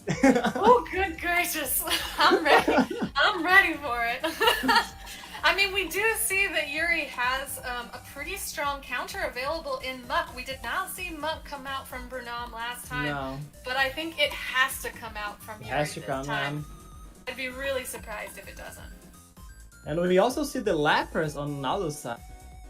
So Milotic on Gyarados. We've seen this match before, right? The We've battle seen it. of the serpents. Yeah, and this is an actual Dragon Breath Gyarados. No flexing the Shadow No Dragon. need, tail no need. Gyarados. No need. I'm just gonna let the Dragon Breath do all the damage, and throwing going just straight for the crunch, which will do an Yeah. incredible amount of damage. No Only to be debuff, which met- is good. No debuff, gonna be met with a Surf, which I think even the Shadow Gyarados can probably hold out. Yeah. Will be tried to snipe by Drapion, but now Drapion met by that Poliwrath. Which Yeah, we but see you see again. it. Yeah, Naldo has a surprise. He's running Oh. Smudge Bomb specifically for and this it's Poliwrath not gonna be match. shielded. Oh my gosh. No shield and boom! know, it That's does like about half 50 damage. Yeah, Half that does life. about 50% of the HP, Yeah. but will be simultaneously met by the Dynamic Punch, which Yeah. will land for, an incredible amount of damage. Drapion, though, spammy as it is, able to get to another. But Move, not yeah. before. Not before Maybe he Yuri didn't can know throw that Ice the Punch. Poliwrath was running Ice Punch. Interesting. Yeah, he might have assumed that it was the pretty standard set of Yeah. Scald and Dynamic Punch. And now the Beedrill gonna come in and able to farm down. Yeah, I mean, Sponge. if you don't We've start seen shielding, you could like lose. But it's gonna take the move. Not gonna take Alright. one. All the There's energy. still the Gyarados in the back. And a Frostlass, so... Exactly. Frostlass Bringing comes Frostlass in. here. Able to get some good Ooh. farm. Tries to catch, but Naldo was too smart to throw in the middle of the animation. Exactly. Well, Nice. you said it. You said that he can do it. Yeah. If anyone can do it, he can. But the Gyarados Right. is farmed down. Thing Frostlass is, coming in. probably the Beedrill's gonna just, you know, be knocked out because of the fast move pressure. Yeah, exactly. I mean, the avalanches are starting to stack up. Oh, has two. So Has two now. First one will not be shielded. Oh my gosh, so much damage, but just barely survives. and and now we do see Frozas the just melodic. finishes the battle. Nice game. Very beautiful. I really thought Naldo would just faint with all the energy. I know, right? I almost thought so too. I mean, he was really stacking up a lot on that beat, counting on it getting to multiple moves, but then he saved the melodic for just that exact reason. Yeah. Beautiful calls there. And again, we did not see that Kanto Mutt come out. So surprising. It's just So- bench pressure. That's all. Oh well, here we go. Here we go. Finally. But the Right. problem is now the Mug's gonna be met with Drapion. Yep, I Yeah. would imagine. Tries to catch, but refounded. Yeah. Drapion's gonna start throwing some crunches while Muck seems content to kind of farm up some energy before it starts throwing those thunder punches. Yeah. First And the one beauty lands. is, I don't even think Naldo wants to matchup. He can just come back and farm with Milotic. Exactly, yeah. I mean, it doesn't have, the Drapion does not have much to fear from this. No, especially the non-shadow variants just can tank these moves Exactly. for days. Exactly. While resisting the fast moves as well, it's just... Sends Well- one before the Thunder Punch to avoid the CMP. Perfect. Exactly. Very smart on Naldo, as you called earlier. Able to get the Muck out of the way. All shields still in play. Yeah, both shields. And you know that Drapion has Sludge Bomb now, so... Comes with the Yeah, Frostless! Interesting What? call! And catch! catches something! Oh, Yuri! Nice catch. Beautiful catch from Yuri there. The crunch onto the Polyrath. Oh, beautiful. Beautiful catch. On the over Now- farm, oh my god. Nice. But now the Beedrill's gonna come in and attempt to farm a ton of energy. Yeah, Going to be met with a few ice punches. We know that it doesn't fear too many of these. yeah. At this point, Naldo knows that he's winning 2 shields on the Milotic. Because there's a Frostless in the back. Or not, just whatever. Nope, Whatever. Gonna try and preserve a lot of energy on that bee. I mean, we've seen Yeah. how dangerous a bee with 2 shields Yeah, is. true. We'll get the Polyrath out of the way, but now you have Frostlass with some energy and 2 shields.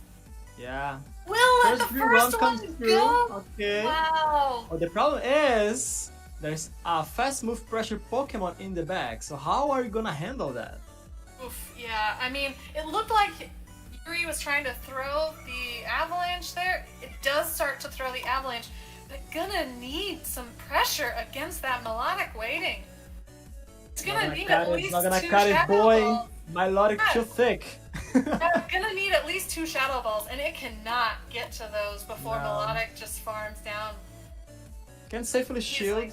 Yeah. Easily can shield, yeah. Nice. Even with the catch, Naldo just hold on. It's nope. Milotic's gonna win.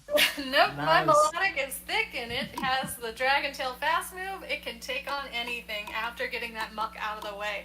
That was really the key. Perfect. 2-0. Let's go. Let's see if Yuri is gonna just wow. Oh, yeah. handle and try to come up with a counter strategy to counter Naldo's Milotic Beedrill core, which is really strong.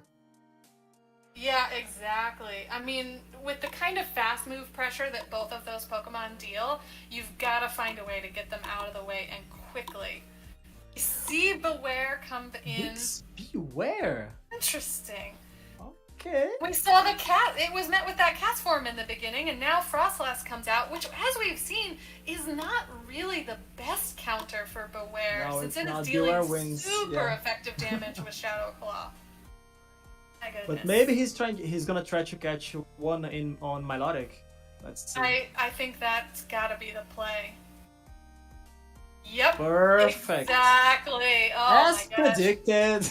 Beautiful. Beautiful catch from... And now can safely farm down and threaten whatever Yuri decides to bring out. Let's see. Exactly. Wow. We've probably seen the cast form comes back in. Oh, Yeah. what? Polywrath! Okay. Gonna try and take some damage onto the Poliwrath, I guess.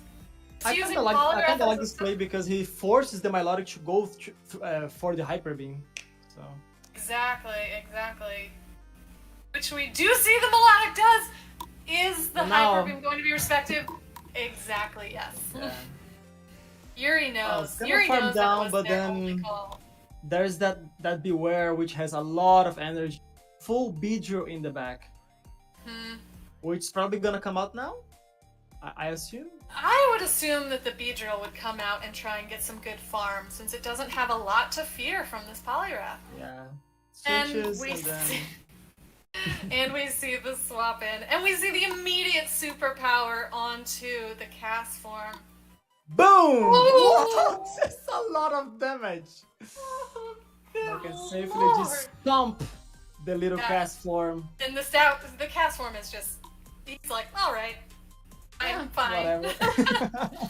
And we go for do dynamic punch.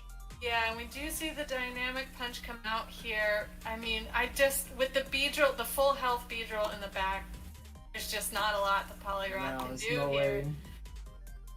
Even if you get to those magical 3 ice punches, past the 1 shield they have, they're not even gonna... they're not even gonna shield this first one. Oh my gosh. Just and going he's gonna to farm safely it down. Farm down. Using that last shield. Wow. Incredible calls. Why don't you give some lottery numbers? No! No, AG, no!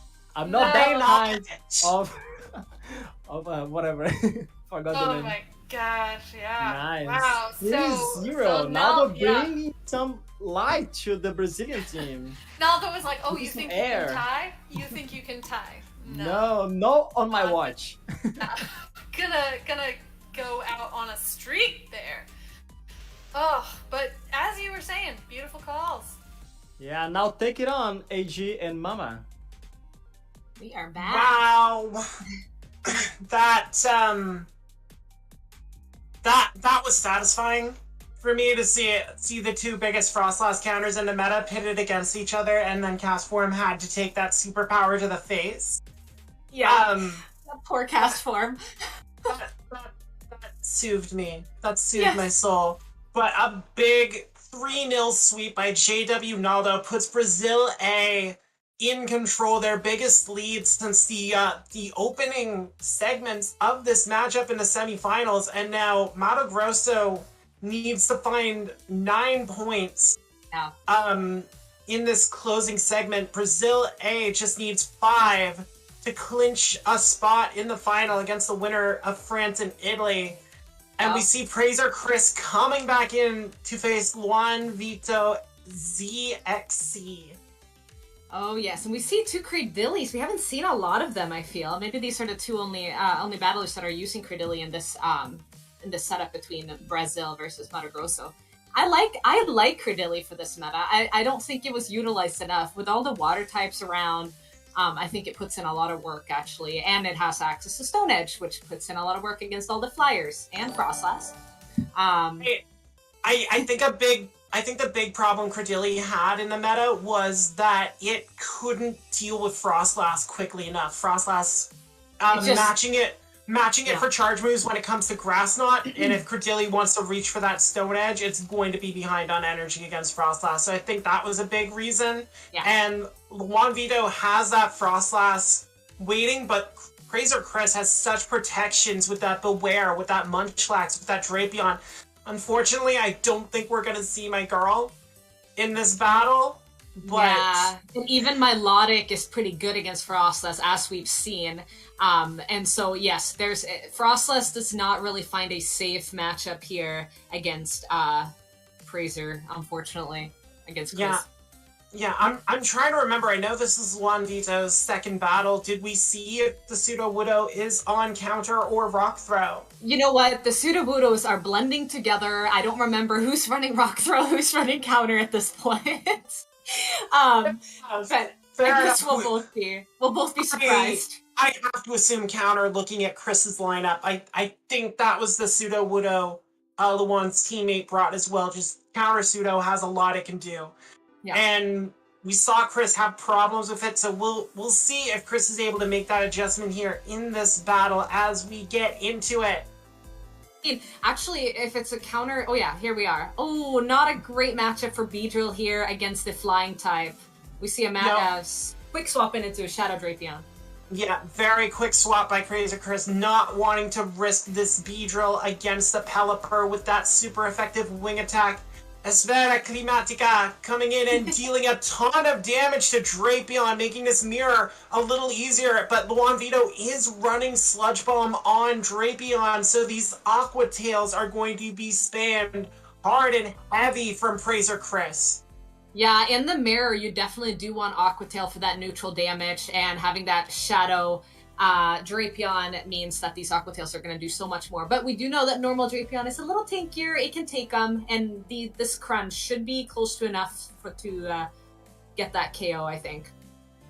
Yeah, and it is enough to dispatch Shadow Drapion from the matchup, but now Chris has a tough decision. He has to go with Beedrill, doesn't want to expose Munchlax to Drapion, and resisted lick damage is just kind of gross to try and put on someone.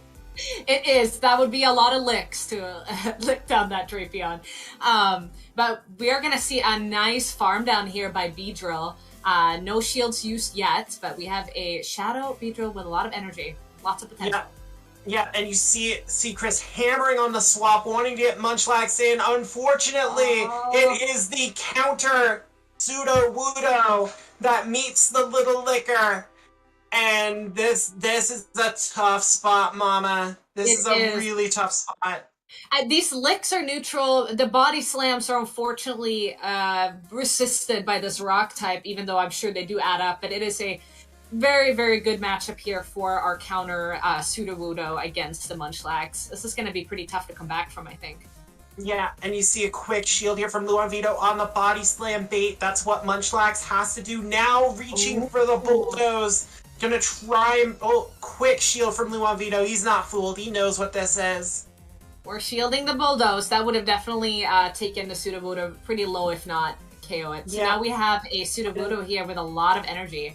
Yeah, I think this might be it. 2 rock slides on the Pseudo. It loses CMP against the Beedrill, which went for the Tsura X, and it's not enough to take out Sudowoodo. And I think Chris knows that's just gonna do it. That is enough, and we still had the Pelipper in the back with plenty of HP, and the wing attacks would have been enough at that point, even if it went shielded, so. Yeah, we haven't seen a lot of hard counter city trips in Architect, but you can argue Chris had to make a detour there. Luan Vito just driving him through, abandoning him at the gas station and forcing him to choke down one of those gas station hot dogs for sustenance. It's tough. It's a tough trip, Mama. I don't recommend it. No, hard counter city. We don't like going there. Speaking of, we have another kind of counter here against the Beware, but it does have superpower, which has to be shielded by the Sudowoodo. Yeah, and that appears to be Chris's plan. Superpower and dip immediately going into that Drapion. We do see Gridilli lurking in the back for Praiser Chris, so maybe some Gridilli action to try and deal with that Pelipper. I'm here for it. I'm here for the Gridilli action. We see the potential Earthquake bait being shielded here. It was a rock slide, so we still have some energy on the Pseudo in the back. We're back to this mirror. Yeah, which again, it's not a bad mirror to watch. There are definitely worse mirrors out there. Yes, there are. The advantage does go to the Drapion with the Aqua Tail, and now there's no chip damage on this Shadow Mama, so Chris's Drapion is in a much better position.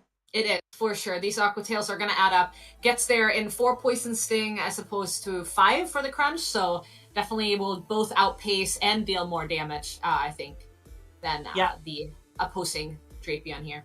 Yeah, and we see the Aqua Tails continuously spammed, and Chris's Drapion actually wins CMP going for the crunch. Is this going to be enough? It is enough! It is enough. Oh, man.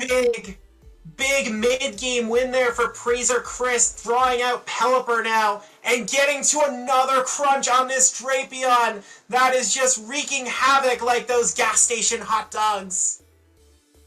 Oh my gosh, Drapion always gets to another move. It is absolutely ridiculous. But now we have a pretty good matchup here, Credilli versus Pelipper. Will it shield a Hurricane Bait? Oh, it will shield the Weather Ball. Credilli respects the Furacao, but Credilli building up, trying to catch a move there on Sudowoodo, but Credilli was still farming, and now Pseudo is going to take an unshielded Grass Knot here. Is this gonna be enough? I think it is. Yes, it is enough. Not the tankiest thing in Sudowoodo, and it doesn't appreciate those Grass Knots. This Grass Knot's gonna be neutral against Pelipper. It'll take it down to the red. But it does have that Hurricane, which is this enough? I think it's enough, right? Furacao is going to be neutral with that Grass Rock typing. Mist Bubble on the end there. It doesn't matter. It did matter. Credilli survived with 1 HP. Yep. But now this Beware is here to just put down the Trash Bird and catch on Drapion for a good measure. Oh my gosh. Wow. Chris just showing this Pelipper not going to be able to run things forever. One more Shadow Claw. Shadow Claw down for the win. Yeah, huge catch there. And Brazil evens the matchup at 1-1. And gets just that little bit closer. And Mama, if you were preaching Credilli, I think Chris heard the call. Yeah. Just it put in a lot of work there on Luan Vito's line. Yes, it's a spammy with those bullet seeds, and like we said, the water types are kind of running wild here. Speaking of water types, Milotic on Pelipper, you have to kind of favor Milotic here with the bulk in comparison to Pelipper just dealing damage with those Dragon Tails. Milotic is going to get the first move off with this Surf, Mama. Yeah, and even though these surfs are resisted, we've established that Pelipper is not the bulkiest thing in the world. The surfs do add up with these Dragon Tails. And we're seeing straight for the Hurricane here. Do you think this will go shielded? We'll see. Kaz has her own ideas on Hurricane. This one is shielded by Chris. A huge call by the Brazilian A Battler. And now Drapion's going to take a surf to the face here. Oh, yes. Do we see a swap? And we are back to this wonderful mirror. However, there is a shield advantage on the non-Shadow Drapion, but these Aqua Tails, as we've established before, will start washing away this other Drapion. Yeah, the Aqua Cauda not appreciated by the Drapion. The crunch is coming through, trying to get that defense drop. Doesn't get it on the Shadow Drapion, who's going to win this. Oh, went for the extra Poison Sting. Little more confident knowing there wasn't a defense drop on that crunch. It is going to take a second one from the non-Shadow Drapion. This time there is a defense drop, but this Shadow Drapion's going to get to 2 Aqua Tails here. Yep. It's a nice farm up there to throw at the Pokemon in the back. And this will definitely take out the other Drapion. Yeah, lovely awareness there from Praiser Chris, knowing that second crunch was easily tanked, and now Sudowoodo comes in, has to shield an Aqua Tail. Yep. And so now we are on shield parity between the, let me see here, counter user Pseudo and Dragon Tailing Milotic here. Yeah, and Juan Vito going to build up a ton of energy on Sudowoodo, uses the final shield to protect against the surf. Mm-hmm. And will the it problem... get the counter down here, though, before Milotic will get to another surf? We see a catch on the Pelipper! Oh my gosh, that's huge! Huge we have a catch third there. shield. Craftbird doing its job. Pseudo's maxed out on energy and has 2 mons to deal with. Razor Chris still has a shield though, and it's just going to be a matter of how it's deployed. And Juan Vito going for the kill shot with the Earthquake. Does Chris shield it? He does. Big shield. And you can see the timer. Get to a superpower. Doesn't need it. You saw the Drapion in the back for Chris on a potential sack swap. Didn't need it. Superpower is going to come in and claim this battle for Brazil A. Praiser Chris takes 2 of 3 from Juan Vito. And Brazil A is 3 points away from victory here, Mama. 3 points. That is not a lot, but we know we've seen crazier things happen where the underdog just comes and sweeps and takes those points and catches up. So anything can happen in the next few battles. True. I mean, when we were in the group stage against Quintana, Rue, they were up like 20-7 at one point on us, and I went 6-0 to pull it back to like 20-16, but then they closed it out. But you know, true. Like. It's just, but this is, oh man, this is gonna be close. What'd you say? Mystic Chansey is our last battler to make an appearance, and they've decided to go very spicy, Mama. I see a Shadow Venomoth.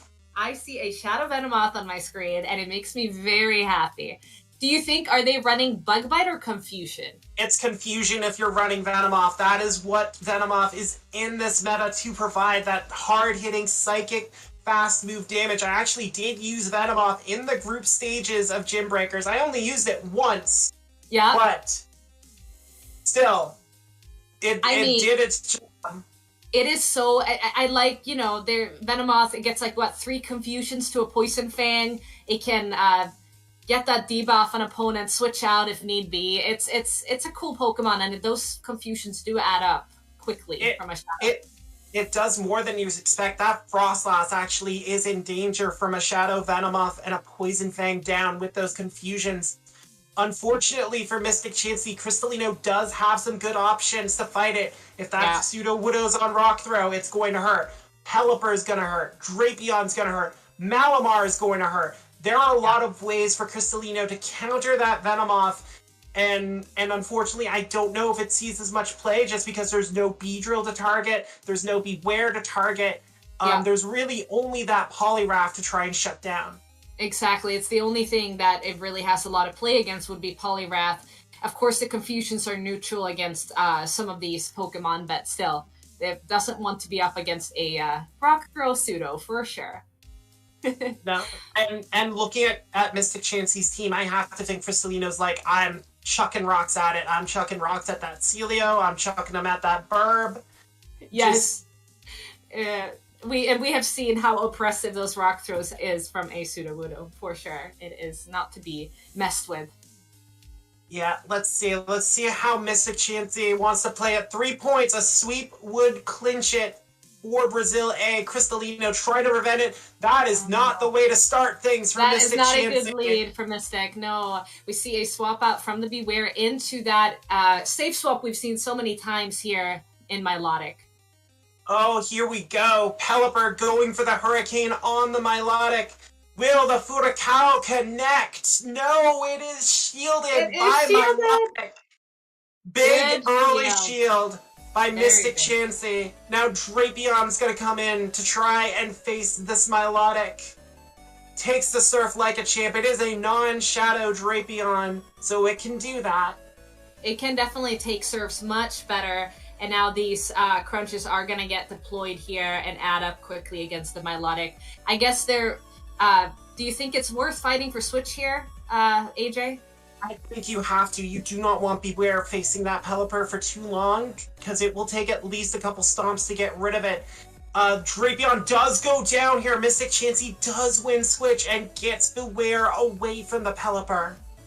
Great, yeah, so now we get to see Poliwrath on Beware instead, which is a much better matchup for Crystal. Well, it's forcing Crystalino to rely on the charge moves, which is kind of what you want to do in this meta. Force them to use the energy. Poliwrath's gonna take a Surf, just shrug it off, no problem. And then try and farm this Milotic deck. Chansey's deciding to go for it, bringing in Shadow Drapion, and actually winning CMP here with the Aqua Tail. Interesting, yeah, switching out to kind of not allowing that Poliwrath to get enough farm, but we are gonna see this Dynamic Punch get deployed on the Shadow Drapion, which is not appreciated. Yeah, the Suco Dinamico just connecting on the Drapion. And here comes another one, and Mystic Chansey's just gonna let Drapion go down. It's going to be a sponge in this one. Just taking all the damage to rely on the Beware and one shield that is left here. And don't forget that Milotic's still back there for a potential sack swap. This Pelipper is going to have to hurry to try and get rid of Beware as these Shadow Claws start adding up. This shield is going to come up on the Weather Ball, Mama. I don't know about that one. Yeah, I mean, that wouldn't necessarily... I mean, Beware is not the tankiest, so maybe just preserving as much HP so that you could use that fast move. We see a catch on the Weather Ball! Huge catch. Big catch to preserve the health of that Beware.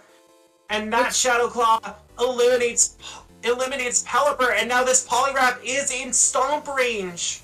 It is, but he still has 2 shields. And so this is going to come down to potentially fast move damage. Maybe if Poliwrath can't get to another move, which it might. Well, here's the second one, the second shield coming up from Poliwrath. It's going to be about how quickly Beware gets to that third curb stop. Oh, no, it gets the dynamic punch. Is already there. Already there. Already there. No shot for the Beware, the Soco Dinamico. just obliterating Beware there. Crystalino picks up game 1. Even losing alignment in that mid-game there, Mystic Chansey did spend the shield to get it, but it proved costly with that Poliwrath in the back. It did. It didn't want to... It gave up switch to not get that Poliwrath too much ahead of energy, which, you know, it went down 2 shields at one point, but it was still pretty close. That catch was amazing. It's a huge catch. I thought that might have actually done it, but that Poliwrath had a lot of energy. This time, Crystalino's coming back with Pseudo Wudo against Pelipper. It is a rock throw Pseudo Wudo, and Chansey has to bail immediately for the second straight match.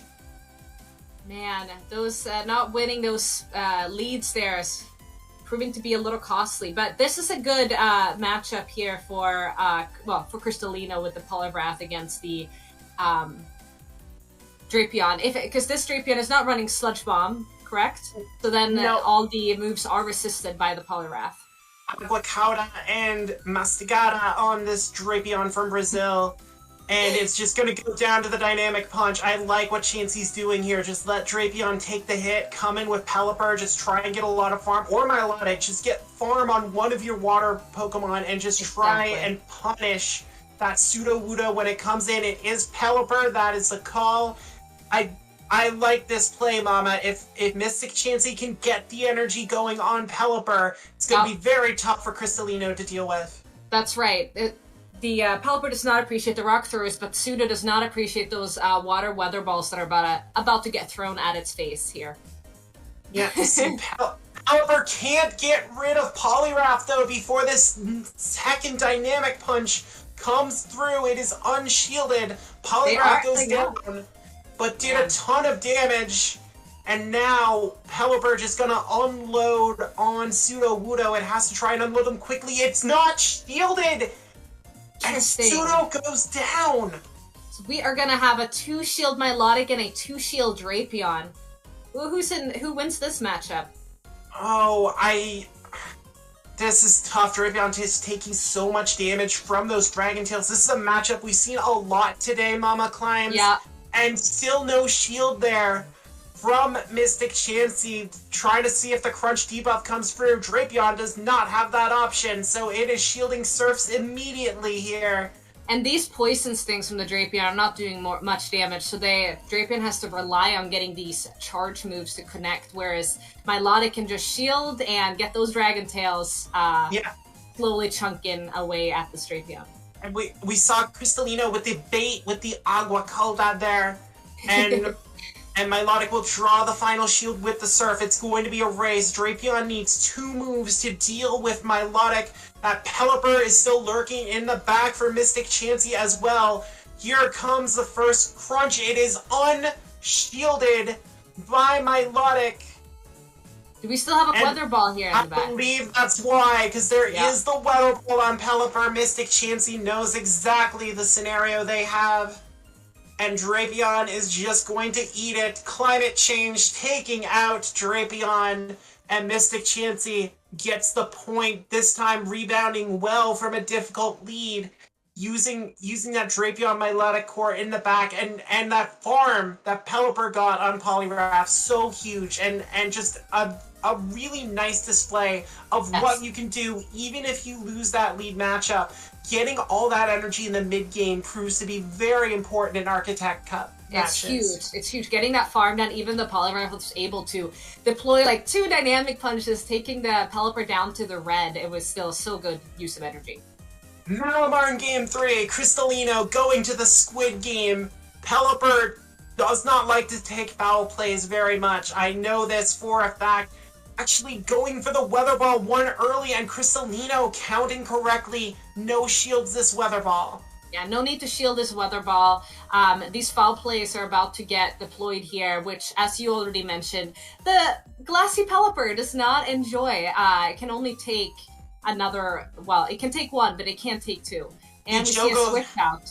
The Jogo Sugo goes through, and this time we have Drapion on Pelipper in the swap here as both Pokemon decide to bank a move here.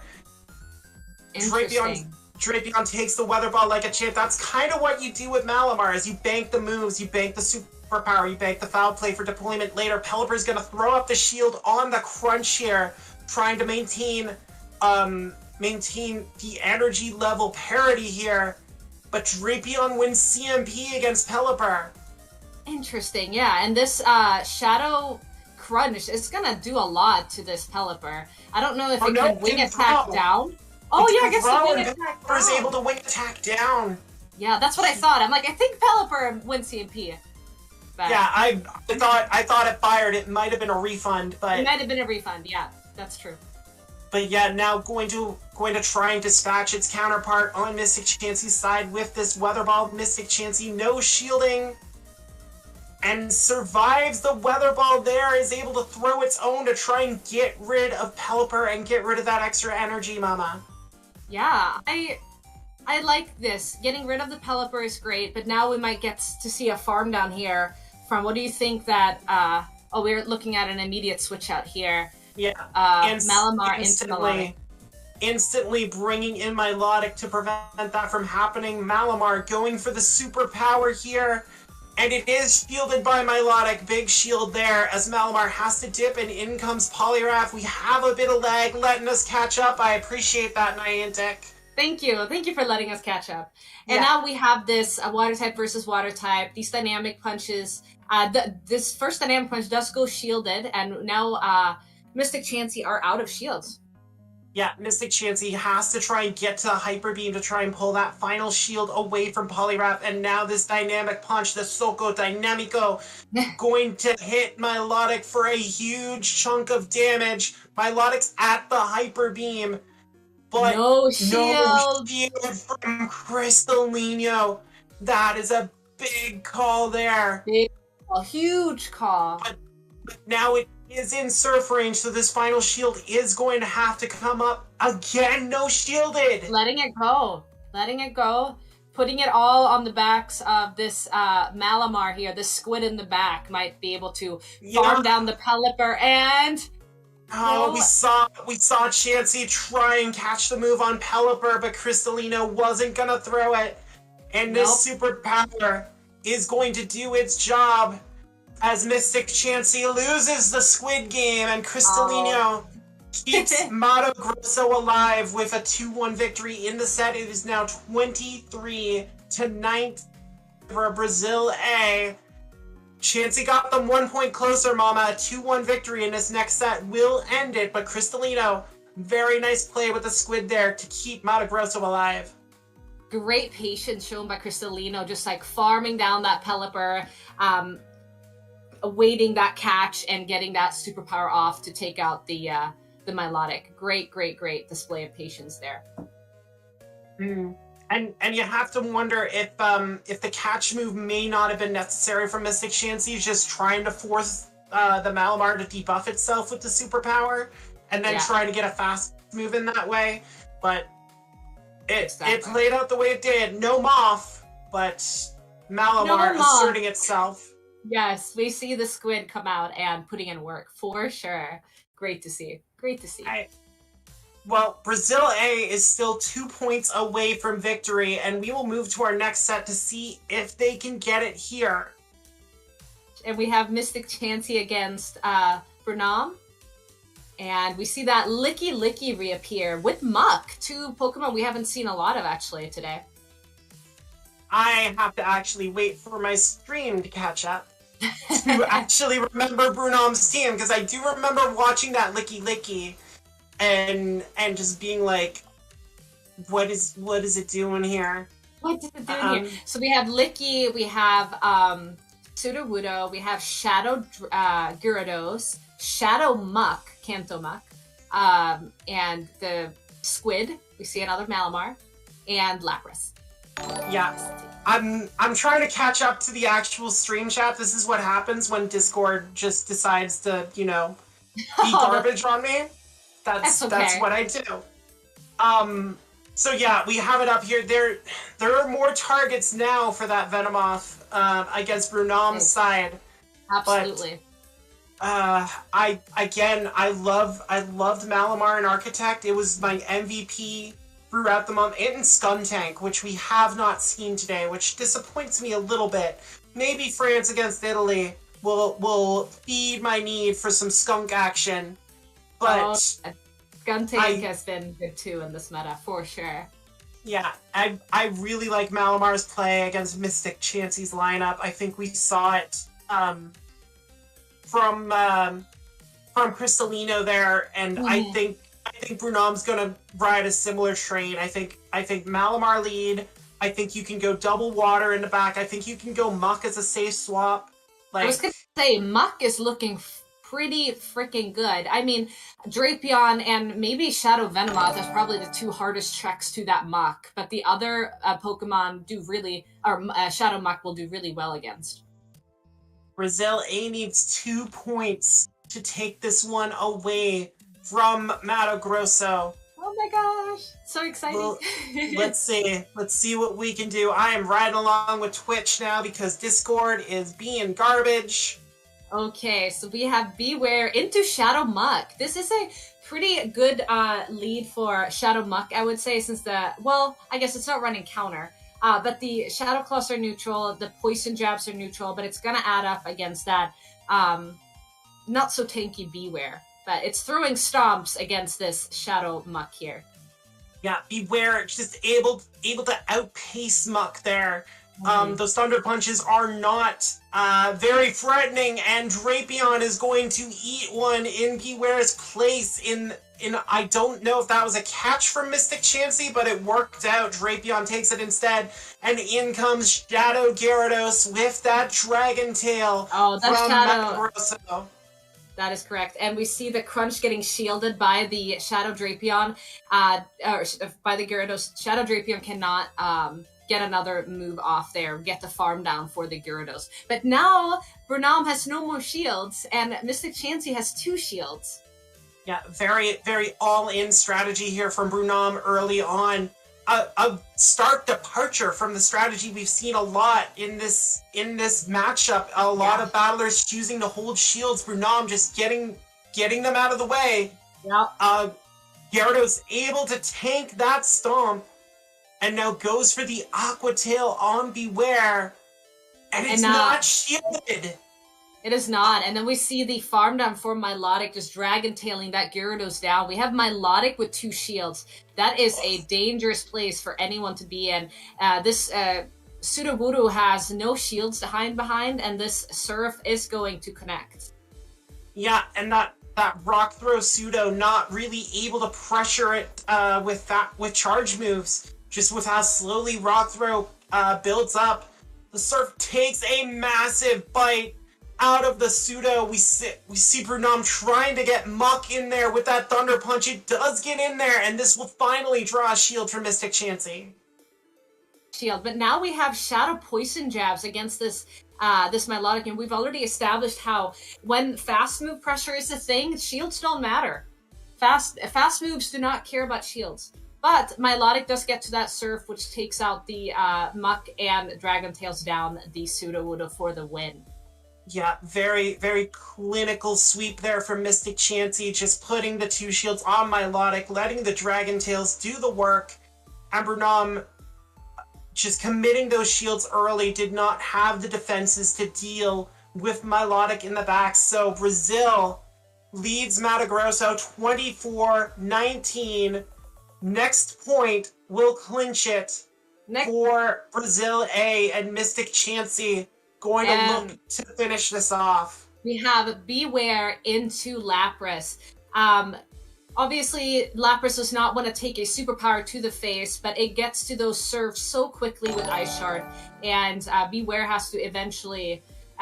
we see an early shield from Mystic Chansey's side, keeping some of that HP on Beware, and a switch into Muck, maybe trying to catch a superpower, but we see a Stomp being deployed here on the Shadow Muck. Yeah, and this is what you want to do with Beware in the lead. Make sure you protect that health, build up the energy, threaten those superpowers. Brunom has to shield his Kanto Muck. He knows how important it is to his potential win cons in this matchup. Drapion's going to come in, force it to rely on Thunder Punch damage to try and take it out, and that is a losing proposition for Kanto Muck. Yes, and we see that Crunch just connect, which takes Muck down into the red. But Muck is almost at 2 Thunder Punches, and I think the next one is going to KO the Drapion if it doesn't go unshielded. But no, Drapion wins CMP and gets to that Aqua Tail. Yeah, big Aqua Cauda out of this Drapion to eliminate Muck. I'm going to keep saying it. Pizpacho says I'm saying it. There you go, I love it. Drapion does get to the crunch here on the Lapras, but Lapras is a tanky beast. It can take it. I mean, Water Gun would have eliminated Drapion before it got to that crunch, but what do I know? Just saying. Water Gun for the win here. Yeah, and, Lapras. We see a Skull Bash. Yeah, big Skull Bash opportunity here for Lapras, trying to just get a chunk of damage on Milotic. Big shield, proper shield out of Milotic there to protect that health. And here comes Malamar. Squid is out on the battlefield, working away, and we see a switch out into Beware combo playing here, throwing the Stomp against the Malamar, which takes the last shield on Brunom's side here. But we are up to 2 foul plays, and decides to go with the foul play even though shields are down. Maybe not wanting to debuff yourself and knowing that this little bear is not the tankiest. But that allows it to get the superpower. Oh, then, yeah, that's a big miscalculation there from Brunom. You do need to take out the Beware with the superpower that resisted foul play. Not gonna do it. Oh, and now Malamar goes down, and Lapras can Ice Shard away Beware, but Milotic still very, very healthy. And I think the jam is done for Mato Grosso. Mystic Chansey riding high. Just annoying as Chansey ever is in gym battles. Dealing the damage to send Mato Grosso packing and send Brazil A to the final. Just in time too, because I'm not getting my stream back up. So again, I'm relying on Twitch. So it's just going to be slightly delayed here in the end of it. But congrats again to the Brazilian A team. They move on to the final against the winner of France and Italy. Y'all, what did you see? What did you make of that matchup? Oh my Think. goodness. Oh my gosh. Oh. Yeah, it Oh. was So, really such close incredible until shield it calls. wasn't, Like, right? just the fact that no one wants to spend a shield. Like, it's like, what do we even have these shields for? I'm never gonna use these. Toss them out the window. I know we saw a lot of 2 shields being saved for the last Pokemon, and then we saw some matches where early shields were deployed, and it's just a different way to approach it depending on. But yeah, very very interesting gameplays. I think this last battle was really interesting with the choosing to go with the foul play instead of the superpower. I definitely think there was a lot of knowledge of kind of like what the backline might be, and that saving those shields was going to become very important. That seemed to me to be across the board like how the most points were won, is understanding the importance of that backline. Absolutely. Yep. Being able to read lines is always a good thing in both GBL and in Gymbreakers battles for sure. And Macho, also how do you feel? something- Oh, sorry. No, I was gonna tee you up. Go for it. Well, as expected, all the battles were just insanely close and really entertaining to watch. And something to take note of is like everybody was like, okay, I'm going for the nuke. You either shield or you die. And then most of the calls were like shield all the time, or there have been like so few baits in all of these matches that just I was like, just bait. Nope. Nuke them all, done. You know, Very nice. AJ knows my stance, like always hurricane with Always, Yeah. never, not bait. you know, I think that's something we've seen with the update to PvP and with those moves guaranteed to sneak in. I think a lot of people are relying now, like, I'm only going to get this one move, let's go for the nuke. I'm not going to be able to deny, and it's a shift in mentality that is slowly taking hold in the PvP community, but it's the proper way to go. But I mean, we'll see what happens when Brazil meets either France or Italy in the final. It will be here on Pallet Town PvP. I'll be here again because I got nothing better to do. Just kidding. Just kidding. I'm down for a heated rivalry between Italy and France, but let's promote the people who are here today. Mamaclimbs, why don't you tell everyone where they can find you? I do stream here on the Peloton channel every Thursday evening. And then actually next week I will start streaming on my own channel. So twitch.tv/Mamaclimbs. And I will start streaming the other days that are not Thursdays. So that's exciting. So that's where you can find me. Macho Blues, our Brazilian correspondent, our honorary Queen Bee, we thank you for confirming all my pronunciations as I learned how to say moves in Portuguese. Tell the people where they can find you. You kidding? I was like in the Brazilian and everybody was Final Boss is pronunciating all the moves. It's just so satisfying to Yes. hear, And I was like, why am I here for? It's like this woman is just native. What am I doing here? Basically native. 2 weeks in Rio really paid off. Yeah, baby. Heck yeah. Well, I mean, it was like an immense pleasure to be here. Sorry for all the stutter because that's me. I have a small problem with stuttering, but anyway, I hope I didn't do like many mistakes, and I'm sorry, Hurricane, but because sometimes I was just interrupting her like every single time. It's like just shut up and let her talk. I just don't have the synergy that you guys have. It's just so satisfying to watch. It's like one talks and the other just listens and just compliment each other. It's just perfect. It comes with practice, Pacho, and you did very well for your first stream. I'm excited to see you hopefully again in the future. Again, tell the people where they find you so they get more of your content. Well, I do stream on Twitch every Tuesdays, Thursdays, and Saturdays from 8 p.m. to like sometimes even 3 a.m. Oh It's my like, word. We're just screaming like the whole night. So Yes. if anyone wants to see me stutter, but in Portuguese, you can see me there. Like later tonight, I'm gonna stream some GBLs. Because still haven't hit legend yet. The algorithm was really cruel this season. I just can't get a lead. But anyway, thank you very much for the space and the opportunity. And I hope you all enjoyed it. Very nice. Happy to talk alongside you, Pacho. It's been a pleasure. Hurricane Kaz. We saw your names. Do I call you Furacao Kaz now? I mean, Yes. Yes. Yes, please. Yes, I love it. Furacao Kaz. Go at it. BRB, gotta change it in the app. Yeah, please do.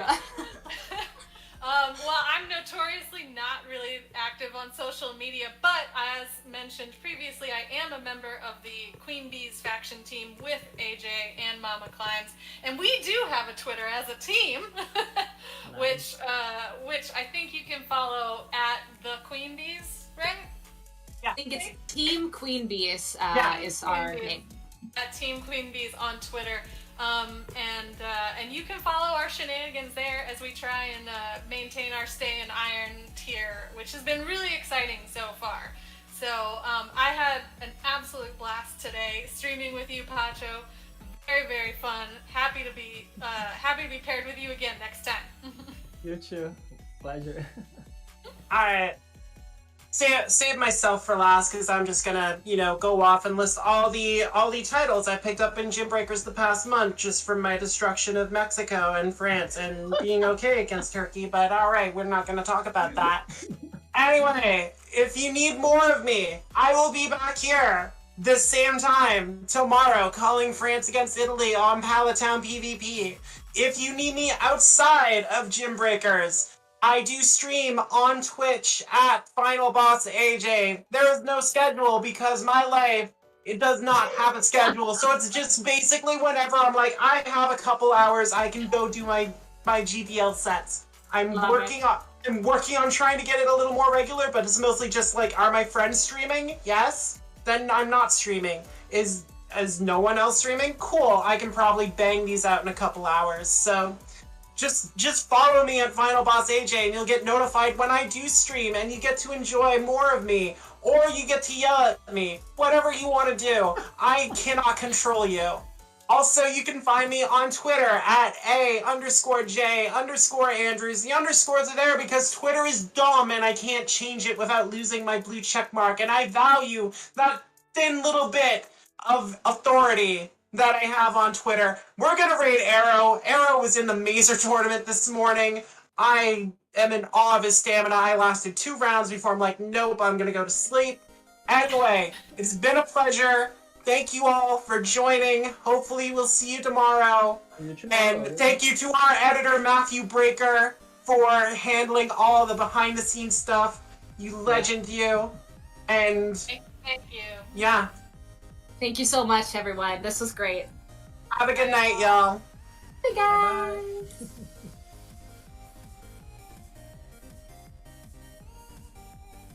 And sing. Oh no! And countdown. T minus. Rating. Nice.